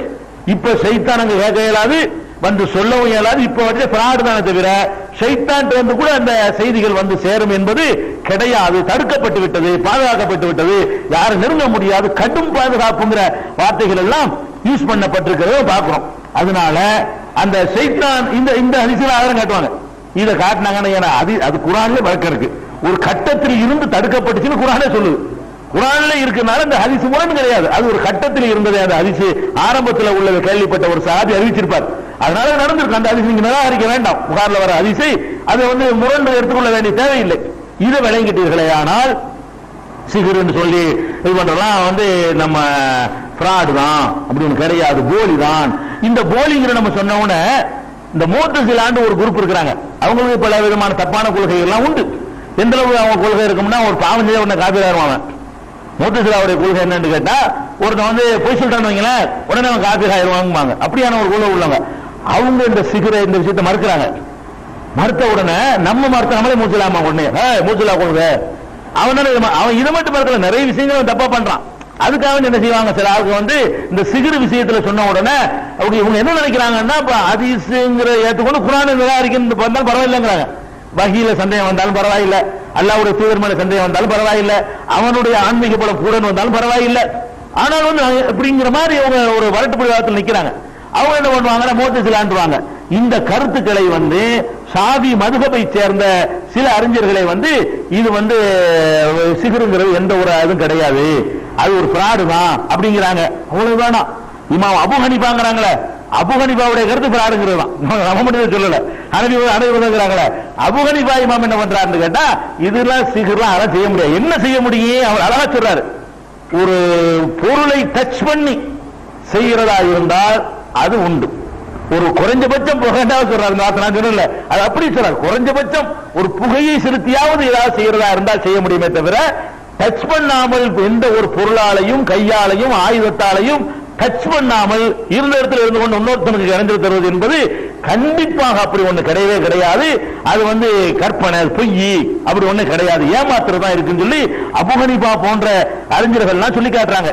அதே மாதிரி இப்னு ஹஸ்முங்கிறவர் ஒரு பெரிய அந்த குர்ஆன் ஹதீஸ்ல உள்ள ஆய்வுல உள்ள பெரிய பெரிய அறிஞர். அவர் என்ன பண்றாருன்னு கேட்டா ஒஸ்ஸிஹுரு ஹியலும் வ தஹீலும், சிகிருங்கிறது தந்திரங்கள் தான், மேஜிக் தாங்கிறார். சிகிரு என்றால் என்ன? மேஜிக் தான், பொருள்லாம் ஒண்ணு மாறாது. மேஜிக்கும் தஹீலும் வெறும் கற்பனை தானே தவிர லா யுஹீலு தபீஅத்தன் அஸ்லன், எந்த பொருளையும் வேற ஒன்றா மாற்ற இயலாது. இதுதான் வேற மாதிரி உங்கள்ட்ட ஏமாத்தலாம்.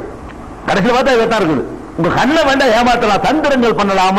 இது நான் சொல்லல, அவர் ஆதாரம் காட்டுறாரு. இந்த நான் சொன்ன அந்த ஆயத்தை காட்டுறாரு. என்ன காட்டுறாரு? யுஹையலு இலைஹி மின் சிஹ்ரிஹிம் அன்னஹா தஸ்ஆ, அவர்களுடைய சிகிரினால் ஓடுவது அந்த கயிர்கள் வந்து சீறுவது போன்று ஒரு தோற்றத்தை ஏற்படுத்தினார்கள் அப்படிங்கிறது. அல்லாஹ் என்ன செய்யறான்? கற்பனையான தோற்றம்னு சொல்லி காட்டுறான். அதனால அதுக்கு எந்த ஹக்கீகத் உண்மை கிடையாதுன்னு சொல்லி அவர் வந்து அண்ணன் சொல்றாரு. இது வந்து உண்மைன்னு எடுத்து நான் சொன்ன அதே வாசகத்தை சொல்றாரு. அப்படி கூட சொல்லுவானா? அவர் சொன்னது நான் உங்களுக்கு சொல்லியிருக்கிறேன், நான் சொன்னது அவர் சொல்லல, அவர் சொன்னது நான் உங்களுக்கு சொல்லி கரெக்டா இருக்கு. அவர் என்ன சொல்றாருன்னா உலவ் அஹால சாஹிரு தபியத்தன் லக்கான லா ஃபர்க பைனஹு வ பைன நபி ஸல்லல்லாஹு அலைஹி வஸல்லம். இவன் செஞ்ச நெசமா இருந்தா நபிக்கு அவனுக்கு என்ன வித்தியாசம் இருக்கு? அவனு தான் செய்யறான். ஒரு நபி செய்து காட்டக்கூடிய அத்தாட்சிகளுக்கும் அப்படி குழப்பமான அல்லாஹ் மனிதர்களை வந்து நபிக்கு கொடுக்கக்கூடிய அதே மாதிரியான ஒரு மாற்றத்தை கொடுக்க வச்சு அல்லாஹ் செய்வானா? தோத்து காட்டுக்கா மூசாவுக்கு முன்னாடி நிப்பாடி தோற்கடிக்கு செஞ்சு பொய்ன்னு காட்டிவிட்டான். அப்ப என்ன டிஃபரெண்ட் என்னன்னு கேட்கிறாரு. அப்ப இப்னு ஹஸ்ம் அவர்கள் தன்னுடைய முஹல்லா பில் ஆசார்ங்கிற நூல்ல 1வது வால்யூம்ல 36வது பக்கத்துல சொல்றாரு. இது நம்ம மட்டும் புதுசா சொல்லல, நிறைய அறிஞர்கள் சொல்றாங்கிற விளங்கிக்கிறோன்னு. அது போக இந்த சிகிருங்கிற வச்சுக்கிட்டு ஏமாத்திக்கிட்டு இருக்காங்க பாருங்க, பிராடு. இவங்களுடைய பிராடுகளையும் கொஞ்சம் நம்ம பார்த்துக்கிட்டு